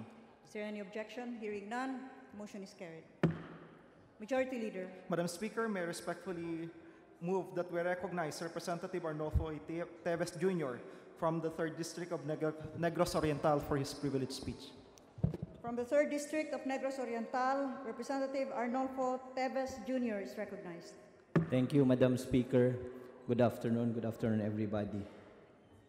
I rise here again today to share how happy I am with the SONA of the President delivered last July 24, 2017. Our President mentioned about mining, mentioned about DENR, mentioned about corruption, to name a few. I will only dwell on these few things or items that he mentioned. First, on mining. Sa katotohanan lang, meron namang responsible na mining. Pero marami ding pagmimina at pagkakwari na nakakasira. I go with the President to stop destruction of the environment. Ang ganda ng advokasya ng ating Presidente. Pero gusto ko lang sanang ipaabot sa ating Presidente na merong mga tao na sa feeling ko untouchable. Isang taon nang nirereklamo ko, wala pa rin nangyayari. May I ask the Secretariat to show the video?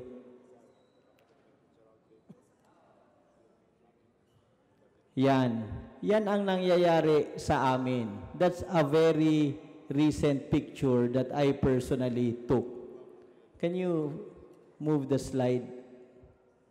Ilan ba meron dyan? 3? Yan. Yan. Sa tingin nyo ba, can you stick to that? Sa tingin nyo ba, tama yan? Ang hindi ko maintindihan, nireklamo ko na yan sa DENR. Kailan lang?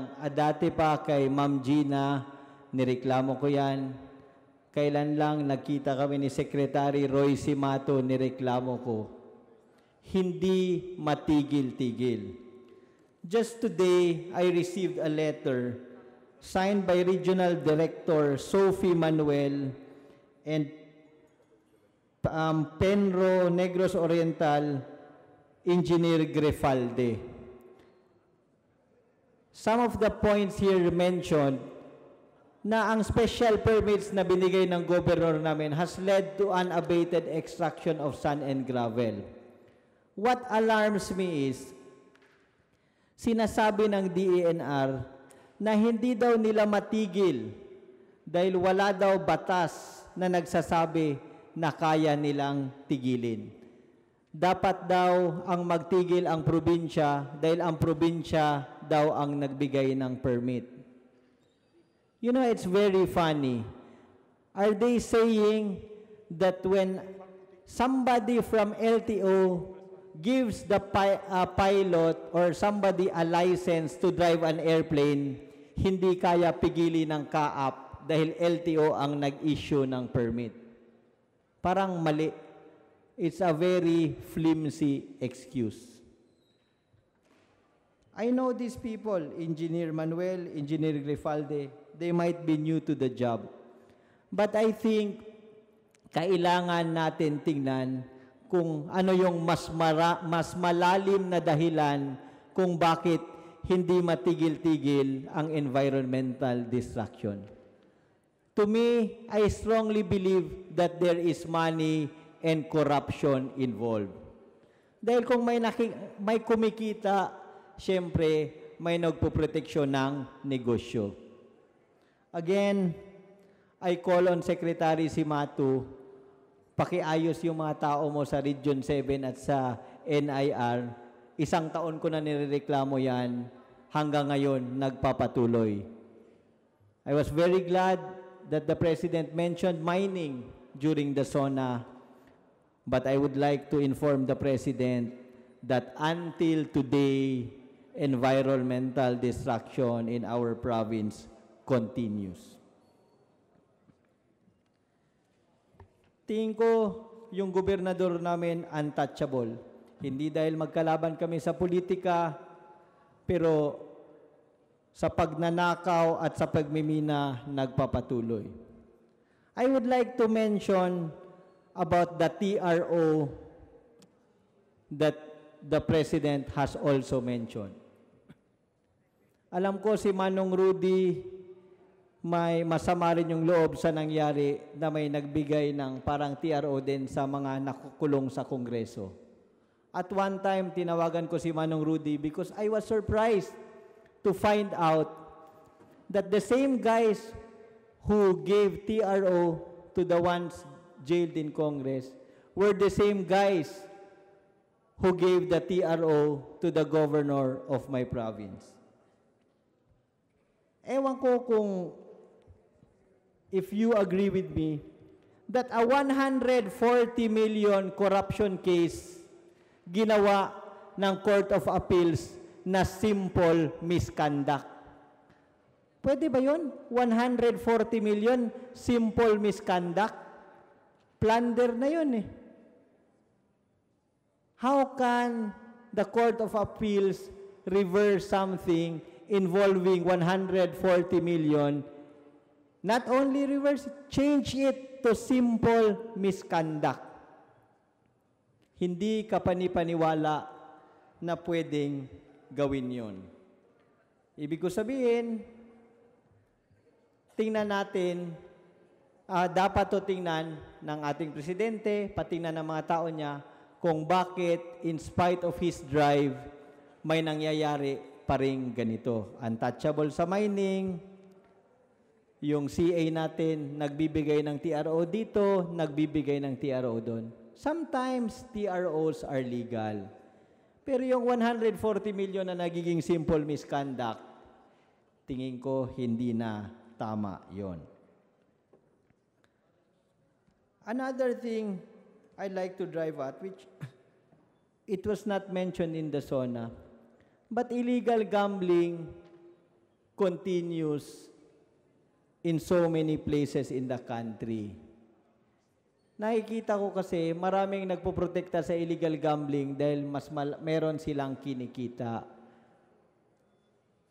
Kanina may nabasa ako, nagbigay ng order si General Bato na matigil ang illegal gambling within 15 days. I hope it will really be done. Gusto ko rin ipaabot kay General Bato na sa probinsya namin, ang lakas pa rin ng illegal gambling. Dapat suportahan natin ang programa ng Pangulo na Small Town Lottery dahil sa programang ito, maraming mahihirap na matutulungan dahil mabibilhan sila ng gamot through the PCSO, because through STL, the PCSO will make money and in turn, it can be used to buy medicines for our poor brothers and sisters. Kung magpapatuloy ang illegal gambling, ang pera na nagiging payola or proteksyon na pupunta lamang sa bulsa ng iilang korap na mga otoridad at hindi na dumadating sa mahihirap natin na mga kapatid. Again, I think kailangan ipatawag ni Secretary Simatu ang mga tao niya sa DENR.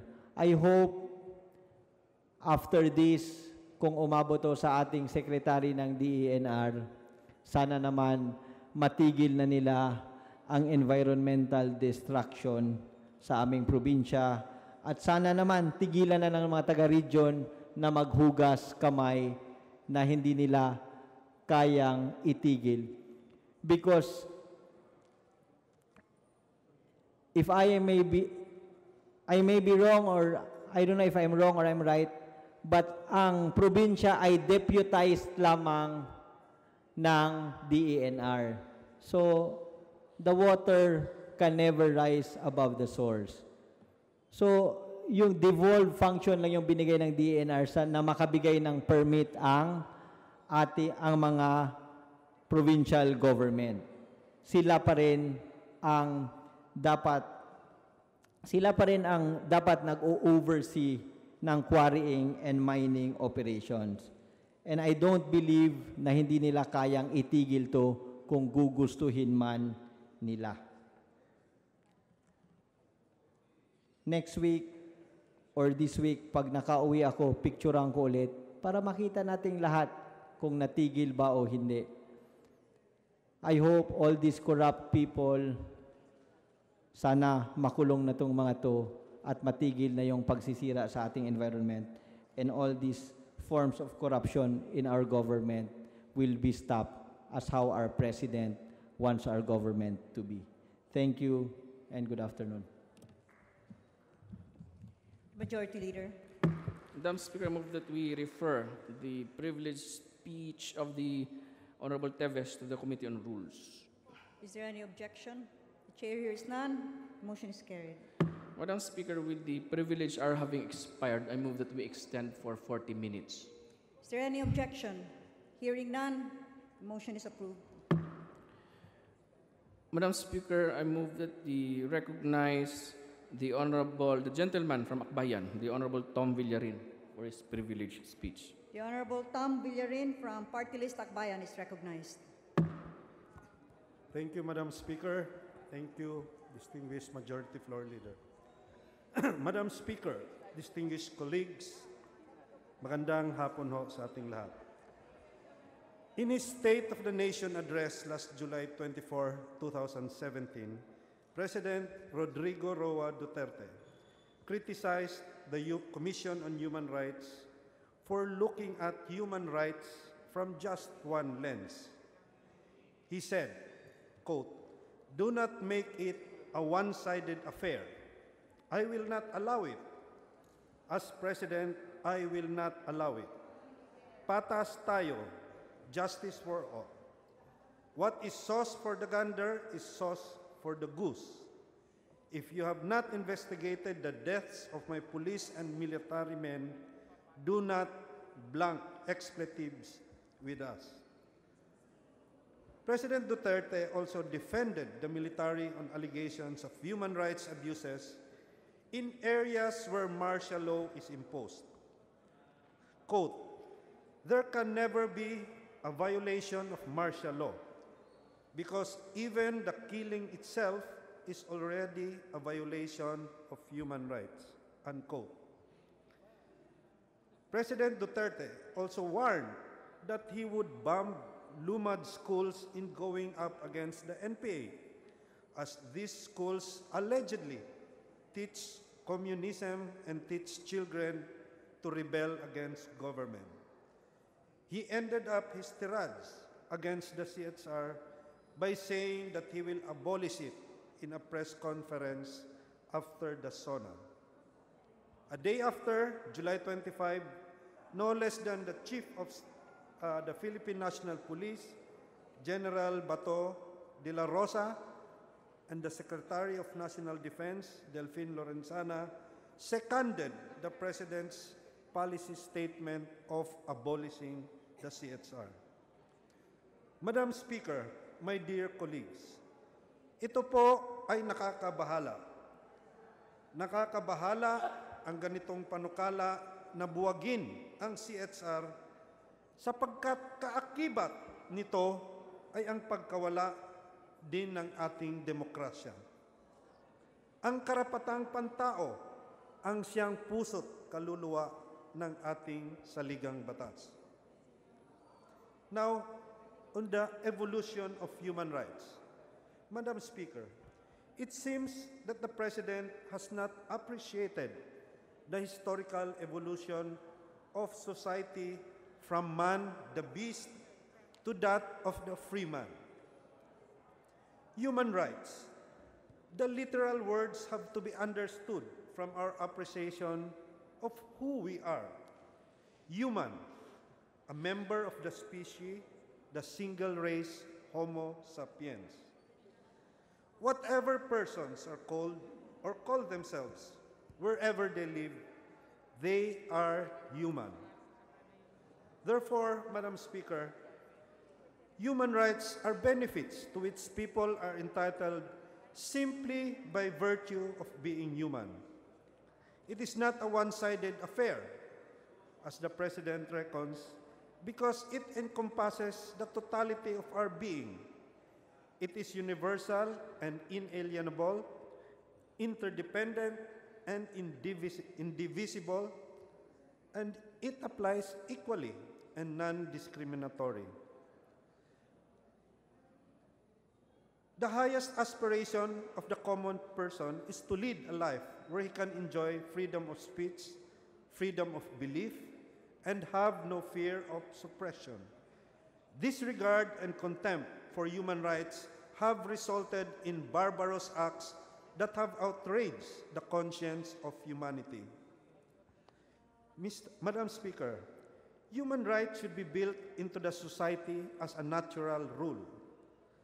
As a last resort only, laws should be applied as a protection.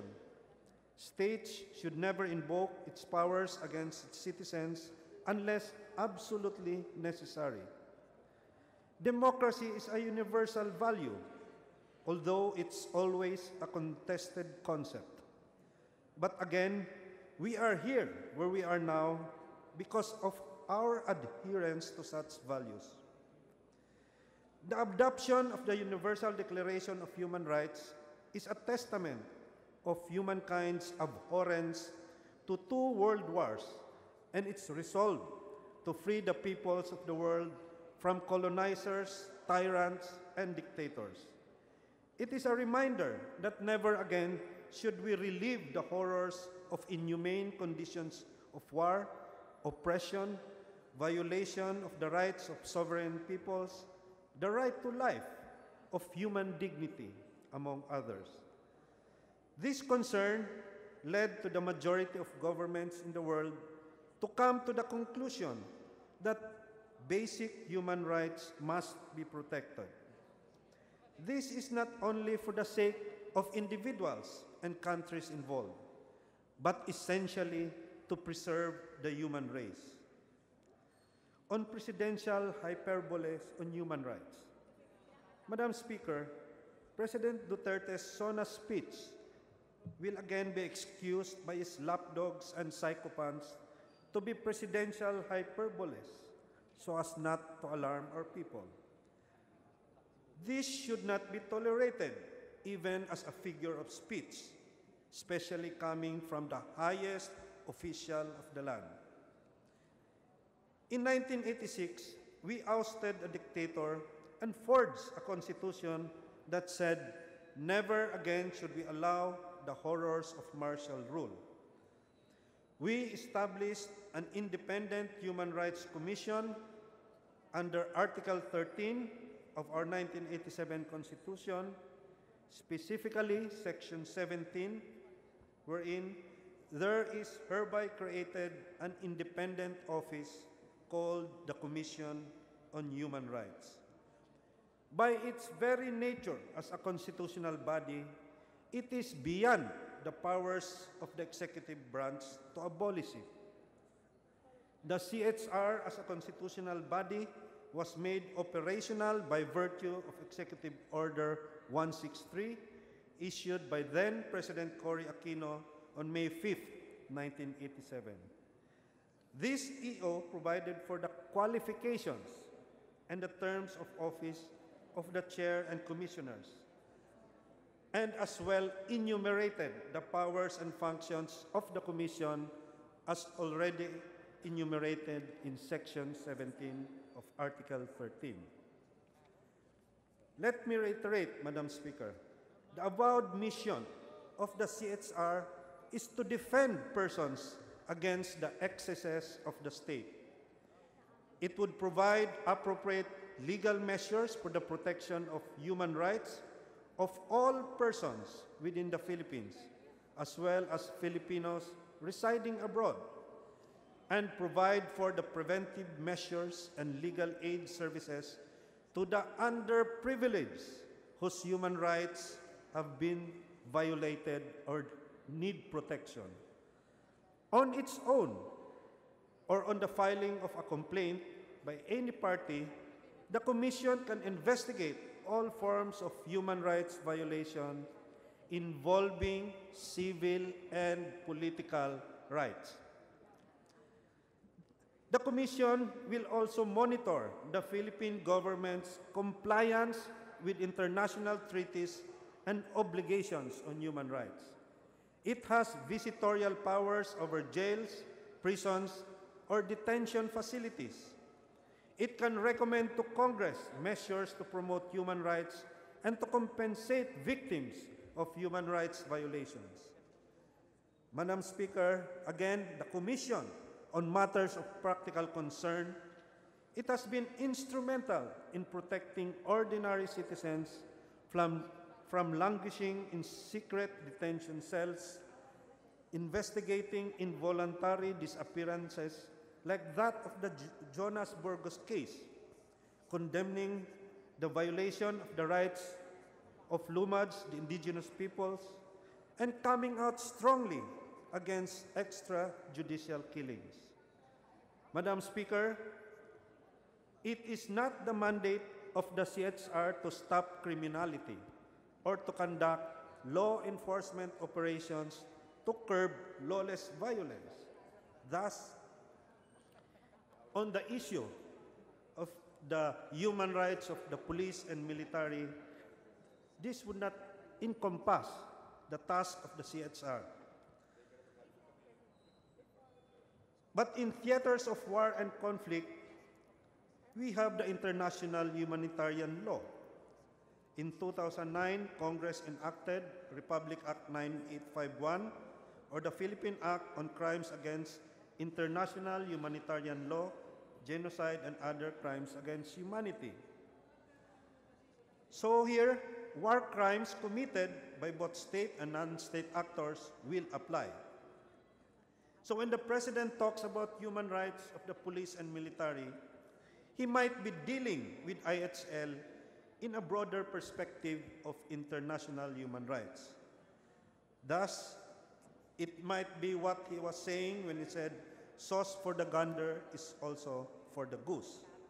But again, let me reiterate, Madam Speaker. Here we are dealing not with civilians, but with armed combatants, as what is happening now in Marawi.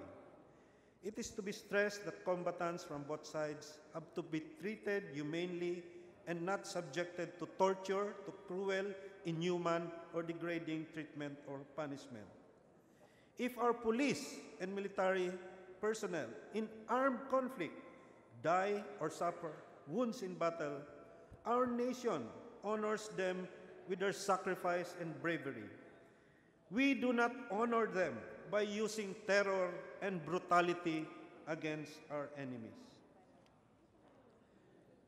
When the President said he would bomb Lumad schools, it is totally abhorrent and condemnable, even if the context that such infrastructures are supposedly used to harbor rebels. In armed conflicts, the term military necessity also has to be clarified. A crime occurs if there's an intentional attack directed against civilians. This is the principle of distinction. Or an attack is launched on a military objective in the knowledge that an incidental civilian injuries would be clearly excessive in relation to the anticipated military advantage, the principle of proportionality. This jurisdiction was clarified by Luis Moreno Ocampo, then the chief prosecutor of the International Criminal Court in 2006.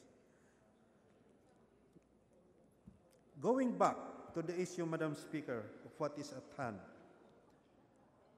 the proposal to abolish the Commission on Human Rights. This is a diabolical proposal and conjures a scenario of authoritarian rule. Madam Speaker, colleagues, we should not let this happen. Akbayan proposes that this proposal should be rejected based on the following reasons. First, the Commission on Human Rights is a constitutional body. Abolishing it will only happen if we abolish the 1987 Constitution.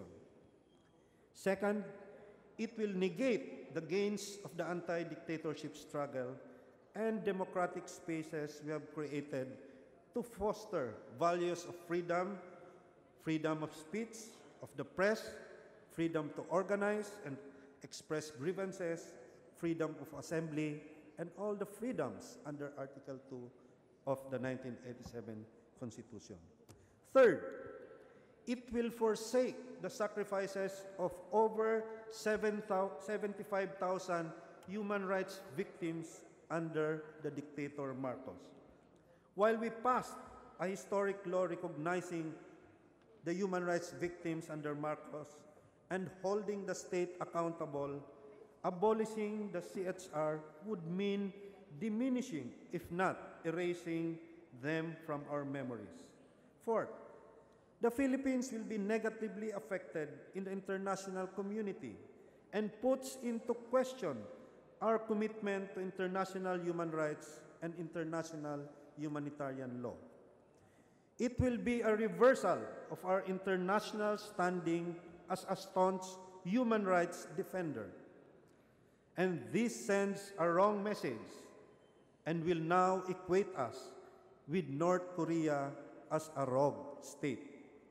Fifth and last, it will only institutionalize the reign of impunity, the culture of fear and silence now happening around us, and will lead to the disempowerment of our people and the desecration of our democratic values. Madam Speaker, dear colleagues, This is a proposal that we must resist.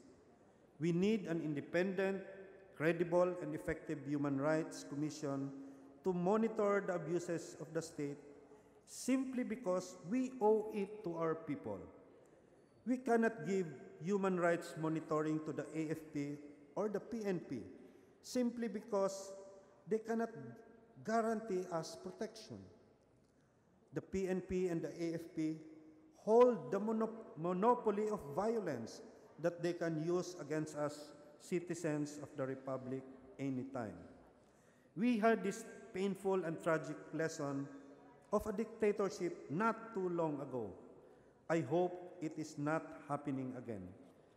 Thank you, Madam Speaker. Thank you, colleagues. The chair wishes to thank the honorable gentleman from Party List Agbayan on his speech on the abolition of the Commission on Human Rights.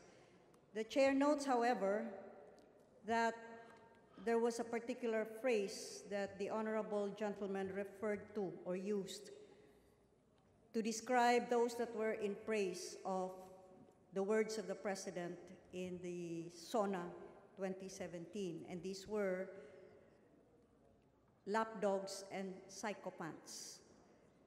The chair wishes to clarify from the Honorable Villarin who particularly he is referring to as lapdogs and psychopaths, seeing as there were quite a number of our distinguished colleagues who were in praise of the speech of President Duterte. Thank you for that question, Madam Speaker. What I mentioned in my speech about lapdogs and psychopaths would mainly be the communications people under the Duterte administration. I am not referring to the honorable members of this House nor to our legislators in general. So, meaning this would be more on the communications people under the Duterte administration. We thank the Honorable Villarin for this clarification. Majority Leader. Mr. Speaker. Majority Leader. Madam Speaker, may we know what is the pleasure of the representative from the 1st District of Albay? I rise to interpolate the distinguished representative from Akbayan. May we inquire if the representative from Akbayan is willing to accede to some interpellations? I'm willing to accede to an interpellation, Madam Speaker, distinguished Majority Leader. The distinguished gentleman from Albay, Representative Edsel Lagman, is recognized. Thank you, Madam Speaker.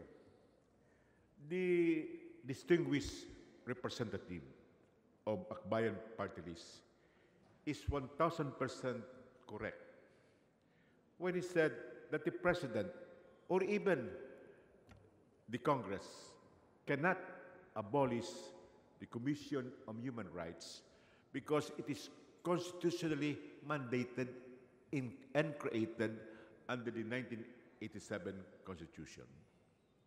May we know from the distinguished gentleman whether that statement of the President is reflective of the President's disrespect of the Constitution and his aversion to the rule of law? As a reply to the question of the distinguished gentleman, I think that it has been oft repeated by the President that his conception or appreciation of human rights is totally different from what our Constitution amplifies. So I think that observation is also my observation, Madam Speaker. Madam Speaker, the presidential spokesman, Ernesto Abella, tried to minimize the blunder of the President by saying that he just wanted to vent his frustrations over CHR's, quote, apparent bias, unquote. May we know from the distinguished gentleman, since when has presidential frustration been a valid cause for abolishing an agency, even granting that it is not a constitutional body? Well, Madam Speaker, Your Honor, a president should be a president and should rise above any of his inclinations or even his emotions to be that speaking on just plain emotions. The president cannot be above our Constitution nor can defy the rule of law.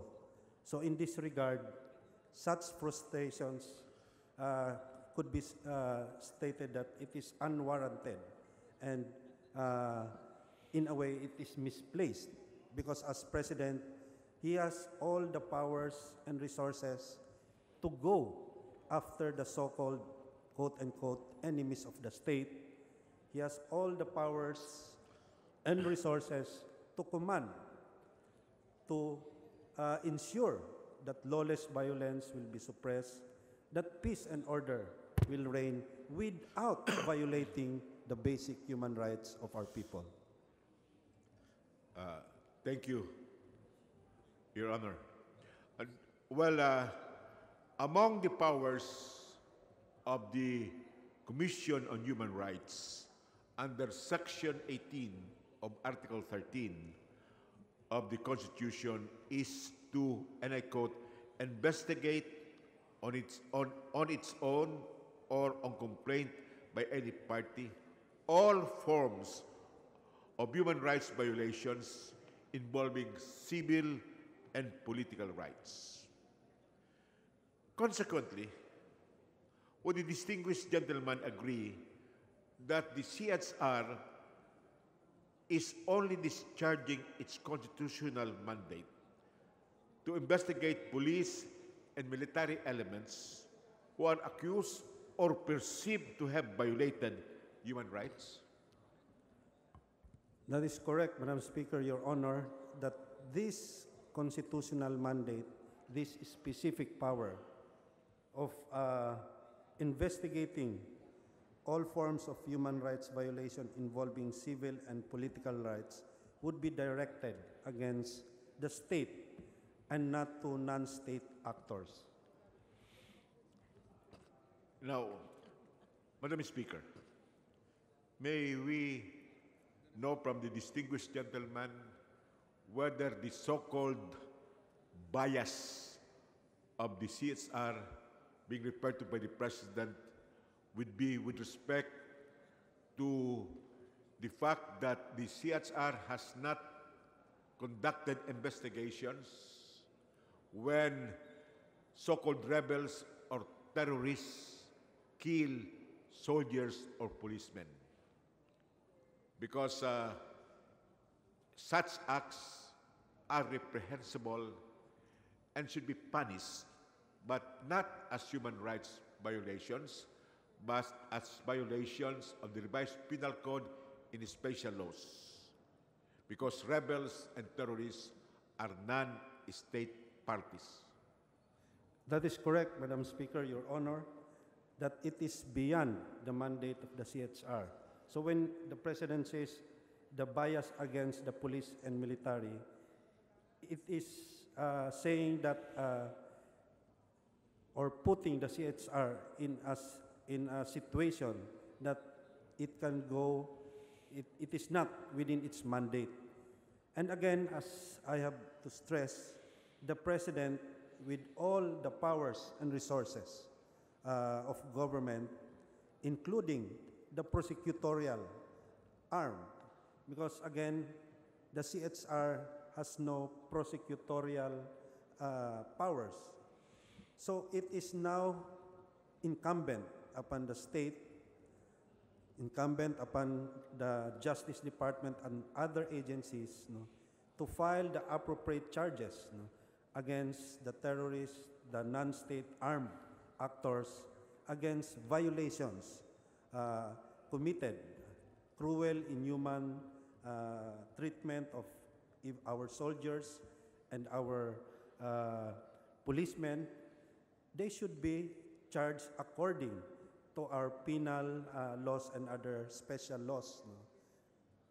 for which, again, as I've said, the President, with all his powers and resources, can do, even disregarding the CHR. Well, in other words, Madam Speaker, distinguished gentlemen, only the state and state agents are liable for human rights violations, not non-state parties. Is that correct? That is correct, Madam Speaker. And as I've said, it is very specific to the mandate of the Commission on Human Rights to go after the excesses of the state against our security sector. But again, even if that mandate is already within the CHR, but the problem or the challenge they are facing is that it's more on the logistics and the capacities of the CHR, given its limited budget, given its limited personnel, and of course, the atmosphere that it is now operating, an atmosphere where they are now being suppressed or where they're being threatened, their very existence is threatened. It does not help that the CHR can fulfill its mandate. So again, Madam Speaker, Your Honor, I fully agree that even if its mandate is focused on the state actors, it cannot do so fully and effectively given the limitations I've cited. Lastly, Madam Speaker, distinguished gentlemen, instead of abolishing the Commission on Human Rights, the House leadership must prioritize many pending bills seeking to strengthen the Commission on Human Rights. Would you agree to this proposition, distinguished gentlemen? Well, Madam Speaker, Your Honor, I fully agree to that and subscribe to that. In fact, there's a pending legislation wherein the Charter of the Human Rights would be enacted so that it would now be clothed with the powers and even given the appropriate resources for it to comply its constitutional mandate, and for us, as a long-standing member of the United Nations and international bodies, to become a firm believer and a staunch defender of human rights in the international community. Madam Speaker, I would like to thank the Honorable Tomas Villarin for accommodating my interpellation. Thank you too, Madam Speaker, Your Honor, for that privilege. We thank the Honorable Tomas Bullarin and the Honorable Edsel Lagman. Majority Leader. Madam Speaker, respectfully move that we recognize Representative Gary Alejano of the Magdalo Party List for his brief interpellation. Thank you very much. The gentleman from Magdalo Party List, the Honorable Gary Alejano, is recognized. Thank you very much, Madam Speaker, Majority Floor Leader. I just would like to inquire from the distinguished gentleman from Akbayan if he's willing to answer questions from this representation. Yes, Madam Speaker, Your Honor. Thank you very much. Magandang hapon po sa inyo lahat. I understand that many questions have been asked already by Congressman Lagman regarding the issue of human rights. I just would like to emphasize on one thing. May I just like to ask the gentleman from Akbayan, what is the mandate of the Commission on Human Rights? The mandate of the Commission of Human Rights, as articulated under Article 13, first is its avowed mission is to defend persons against the excesses of the state. It would provide the appropriate legal remedies for the protection of human rights of all persons within the Philippines as well as Filipinos abroad.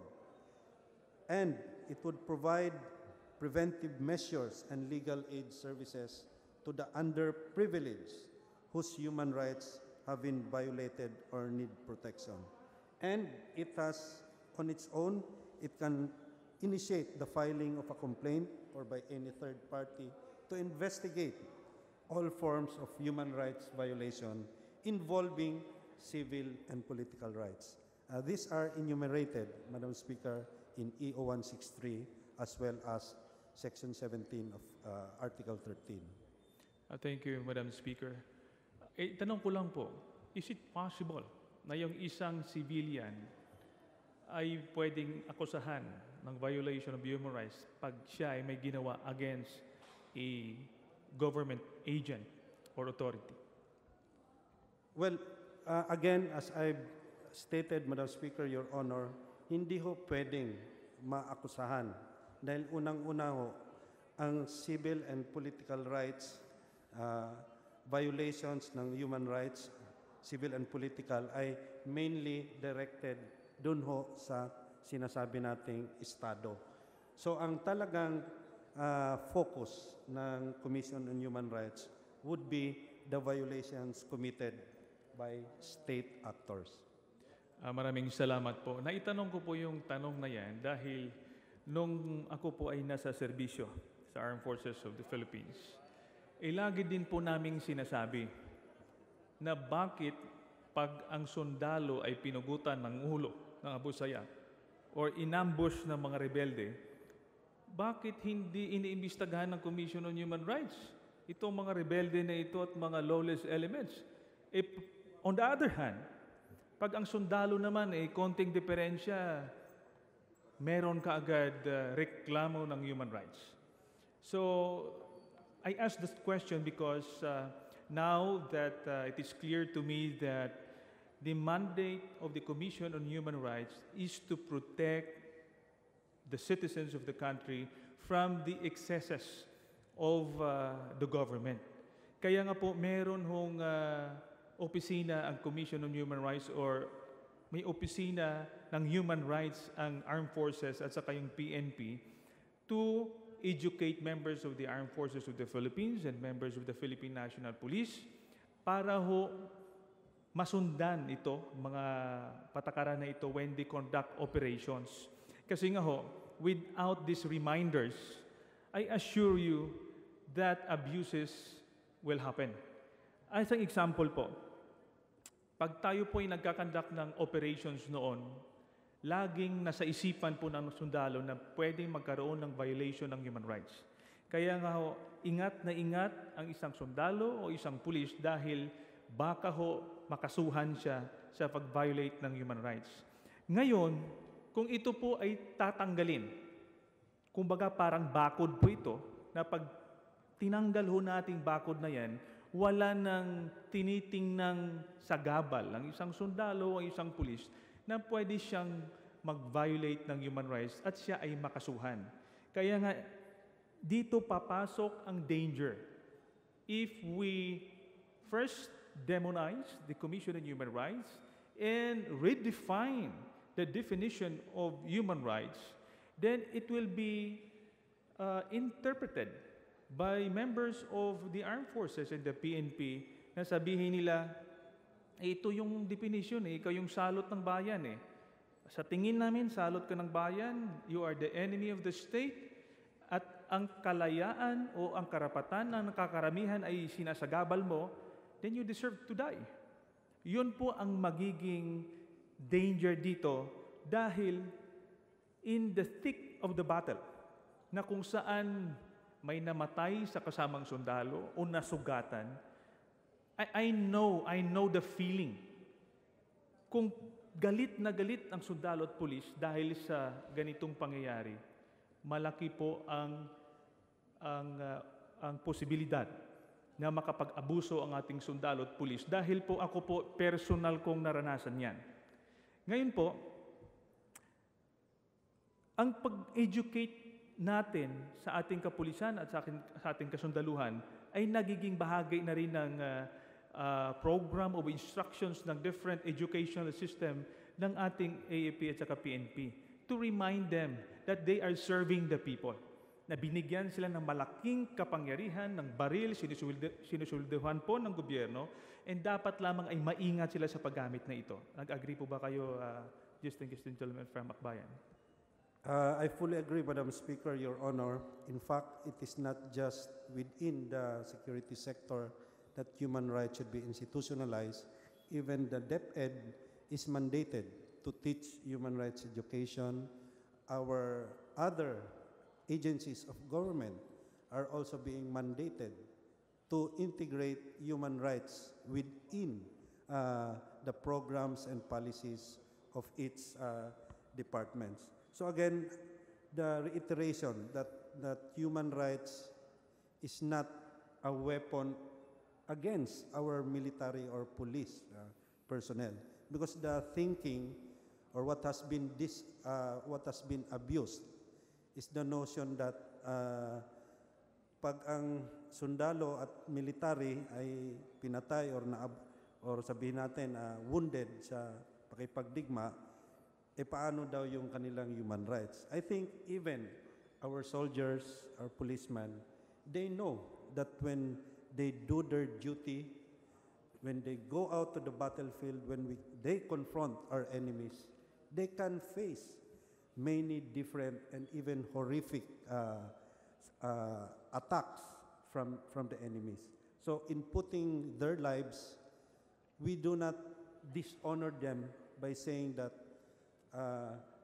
the human rights violations that would be committed by other members of the armed forces or of police could in a way be justified. So meaning, kung iilan lang ang nakakommit ng human rights violation, ito po ay nakakasira sa buong institusyon ng ating military at ng pulis.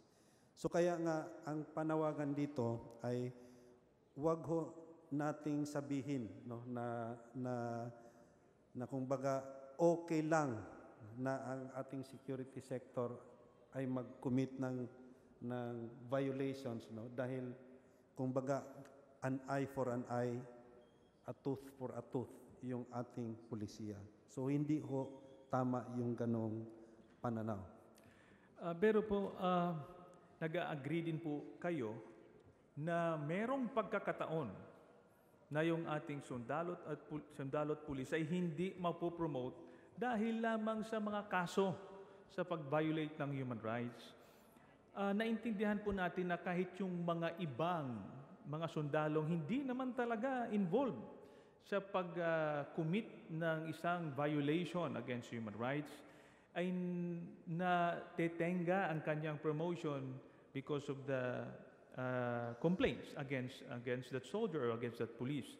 So do you also agree that we need also to improve on that part in order to make sure that our armed forces and our PNP would be protected from any trump-up charges against those people claiming that the armed forces and the PNP have violated human rights? Madam Speaker, Your Honor, I agree to that observation. In fact, the challenge really is our Human Rights Commission should be an impartial, it should be an objective, independent body. That's why it should not be quote-unquote controlled by vested interest or even by the President himself. So as an impartial investigative body, it should also be reinforced with resources to conduct the necessary investigation and to unearth the truth.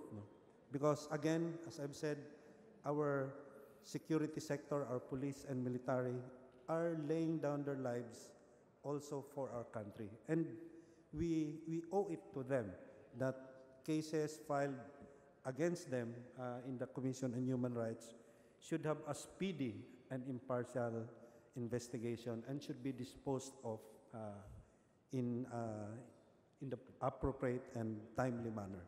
Madam Speaker, Your Honor. Thank you for that answer, distinguished gentleman from Akbayan, and thank you, Madam Speaker, for the opportunity. Good afternoon. Thank you, Madam Speaker. Thank you, Your Honor. Majority Leader. Madam Speaker, I move that we refer the speech of the gentleman together with the interpellations to the Committee on Rules. Next, Madam Speaker, may we proceed to the next. Is there any objection? Speaker. Chair hears none. The motion is carried. The extended privilege hour has expired, but before we proceed to the next speaker, who is the lady from Gabriela, the Honorable Emmy De Jesus. May we know if the lady is willing to proceed today because it is late in the day and we have no audience anymore, Madam Speaker. You know, a speech is very good if we have audience. The Honorable Emmy De Jesus will please respond. I am willing to deliver my privileged speech today, right now, Madam Speaker. Much as I want to have more audience, but according to one of the members of the Committee on Rules, there wouldn't be any privilege hour tomorrow, so might as well deliver it today. Majority Leader. With that, Madam Speaker, I move that we first extend the extended privilege hour for another 10 minutes. Is there any objection? The chair hears none. The privilege hour is extended for another 10 minutes. Then may we recognize the lady from Gabriela, the Honorable Emmy De Jesus, for her privileged speech. The lady from Gabriela, the Honorable Emmy De Jesus, is recognized. Thank you, Madam Speaker. Madam Speaker, distinguished colleagues, kahit sana po yung mga nasa opisina ay nakikinig din ngayon, I rise today on a matter of personal and collective privilege. Hours before the joint session for President Duterte's State of the Nation address, this representation, together with my colleague from Gabriela Women's Party, Representative Arlene Brosas, met with different women and children organizations from various factories, communities, and schools to receive their letters to the President. They really wish to speak out and let their small voices be heard by this august chamber, and that their letters be the indelible fingerprints of their predicaments and yearnings. Binibigyan ko po ng pagpapahalaga ang ginawang mga sulat na nais ipaabot ng iba't ibang organisasyon na ito ng kababaihan. Ganon din, bunga rin ito ng mga ginawang konsultasyon ng Gabriela Women's Party sa iba't ibang lugar. Naghapag ng kahilingan ng mga manggagawa sa ilalim ng kilusan ng manggagawang kababaihan. Mariin nilang kahilingan na mapatigil na ang patakaran sa kontraktual na paggawa, at ito ang nais nilang maipaabot sa Pangulo at sa Kongresong ito. Ang kahilingang ito ay batay sa pangako ng Pangulo sa kanyang unang SONA, na wakasan na ang sistemang ENDO. Isang konkretong halimbawa ang kalagayan sa SM. Batay sa huling nakalap na datos, halos kalahati ng 220,751 na empleyado rito ay nasa retail affiliates ng SM.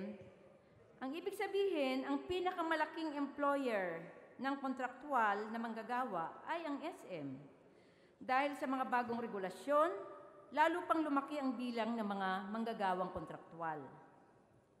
Ipinaabot din ng samahan ng mga manggagawa sa Philippine Foremost Milling Corporation ang kanilang liham.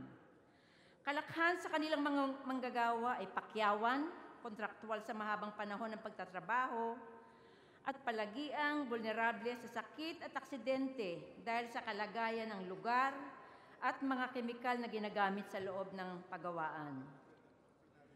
Madam Speaker, personal kong nakausap, nakilala ang kalakhan sa mga manggagawang nagtatrabaho sa Philippine Foremost Milling, ganun din ang kanilang pamilya. At ilan lamang ito sa mahabang listahan ng suliraning kinakaharap ng ating manggagawang Pilipino. Ang mga manggagawang kababaihan naman, mula sa isang garments factory, sa kabila ng isang dekada na ng kanyang pagtatrabaho, nanatili silang kontraktual. At ito pa, bilang mga kababaihan, laging pumapasok ang issue ng edad. Sa kabila ng kanilang matagal na pagiging kontraktual, dahil sila ay tumatanda na, nagbabago na ang kanilang kapasidad, sila ay nakaambang pagtatanggalin na hindi man lang nakaranas ng benepisyo na maging isang regular na manggagawa. Sa hanay naman ng mga maralita, tinanggap namin ang maraming sulat. Napakarami po at dala ko sa katunayan ngayon. Isang halimbawa rito ang mula sa 2nd District ng Quezon City, ilan lamang ito mula sa Barangay Katuparan sa Tondo, Maynila at Northville Village mula sa Caloocan. Pare-pareho ang mga dinadaing nila. Ang mga kababayan natin na ang kakulangan sa mga batayang pasilidad sa mga pabahay ng gobyerno, katulad ng kawalan ng malinis na tubig at linya ng kuryente. Dagdag nilang pasanin ang buwan ng hulog at patong-patong na interes na lalong nagbabaon sa kanila sa utang, na nagtutulak sa kanilang isanla o ibenta sa pinakamasahol ang kanilang mga bahay. Kaya magtataka tayo, yung ibang mga sinabing awardee na ng mga bahay ay wala na sa kanilang pangalan dahil ang mga orihinal ay napilitang ibenta dahil hindi na nga makabayad. Kaya ang malakas na tinig po ng mga maralitang pamilyang kababaihan, sana matapos na ang tuloy-tuloy na threat o banta at ang ibigay ang kasiguruhan sa paninirahan at lalong-lalo na gayon din sa kanilang kabuhayan. Nagbigay din ng sulat ang mga kabataang estudyante. Nandito po mula po sa iba't ibang universidad, pero marami rin po ang mga kabataan mula sa eskwelahan ng lumad. Nais nilang ihayag ang kanilang patuloy na panawagan para sa kalidad at libreng edukasyon. Mga paaralang may maayos na pasilidad, sapat na guro at kurikulum na naaayon sa pangangailangan at pagpapaunlad ng ating bansa. Ito po ang hiling ng mga kabataang magmamana ng ating kinabukasan, ang mga pag-asa ng ating bayan. At ang mga kabataang ito, ang mga batang lumad at moro sa kanayunan, na patuloy na nagsisikap na magkaroon ng edukasyon sa kabila ng kawalan ng malapit na paaralan. Kapos nakita mula sa kanilang kabuhayan at kabi-kabilang banta ng karasan. Isa po sa mga sulat ay sa salitang Bisaya, mahadlok mi, nga mawala o mabungkag ang among kaugmaon, na ami katungod, ang makaton o makalingkwas sa kalisod. Tabangi kami, nga malingkawas sa kalisod ang atong nasod. Sa kahimtang sa atong nasod, gusto namo ang kalinaw. Isa lamang po ito sa isinulat ng isa sa mga kabataang lumad. Madam Speaker, ang mga kababaihan ay kabilang sa libu-libong nagmarcha noong Lunes at umasang ang SONA ay maging isang pagkakataon upang muling ipaalala sa Pangulo at igiit ang kanilang mga kahilingan. Sa loob ng isang taon ng panunungkulan ng Pangulong Duterte, napakalawak pa rin ang mga pamilyang nananatiling mahirap ang kalagayan. At malinaw na dito nabibilang ang mas maraming kababaihan. Marami pa rin sa kanila ang umaasa na magkakaroon ng signifikanteng pagbabago o pag-unlad ang kanilang buhay sa mga susunod na araw. Higit na nakakabahala kung ang mga patakarang pang-ekonomiya ay patuloy na maglilingkod sa interes ng mga malalaking negosyante at dayuhan. Kasabay ng pagigiit at paglaban ng kababaihan sa kanilang mga komunidad, isa sa tinig at dadalhin ng mga kinatawan ng Gabriela Women's Party ang mga kahingian sa loob ng bulwagang ito, lalo na sa panahon ng pag-uusap sa budget. Hinihimok namin ang bawat isa na tumugon sa kanilang mga panawagan para sa regular na trabaho, kasiguruduhan sa paninirahan, libreng edukasyon, paglaban sa terorismo at militarisasyon. At ito lamang ang magtitiyak ng pagsusulong ng kapayapaang nakabatay sa hustisya. Madam Speaker, magandang hapon. Majority Leader. Madam Speaker, I move that we refer the speech of the Honorable De Jesus to the Committee on Rules. Is there any objection? The Chair hears none. The motion is carried. Madam Speaker, I move that we terminate the privilege hour. Is there any objection? Hearing none, the privilege hour is hereby terminated. Madam Speaker, before we part ways, I move that we approve Journal Number 3, dated July 26, 2017, subject to the earlier correction manifestation of the Honorable Edse Lagman to reflect that he abstained from voting on House Bill Number 5707 entitled Right-Sizing the National Government. I so move, Madam Speaker. Any objections? Hearing none, The Journal of July 26, 2017, Journal number 3, is hereby approved as amended. Madam Speaker, I move that we adjourn session until tomorrow, August 1st, 2017 at 4 o'clock in the afternoon. Session is adjourned until tomorrow, 4 o'clock in the afternoon.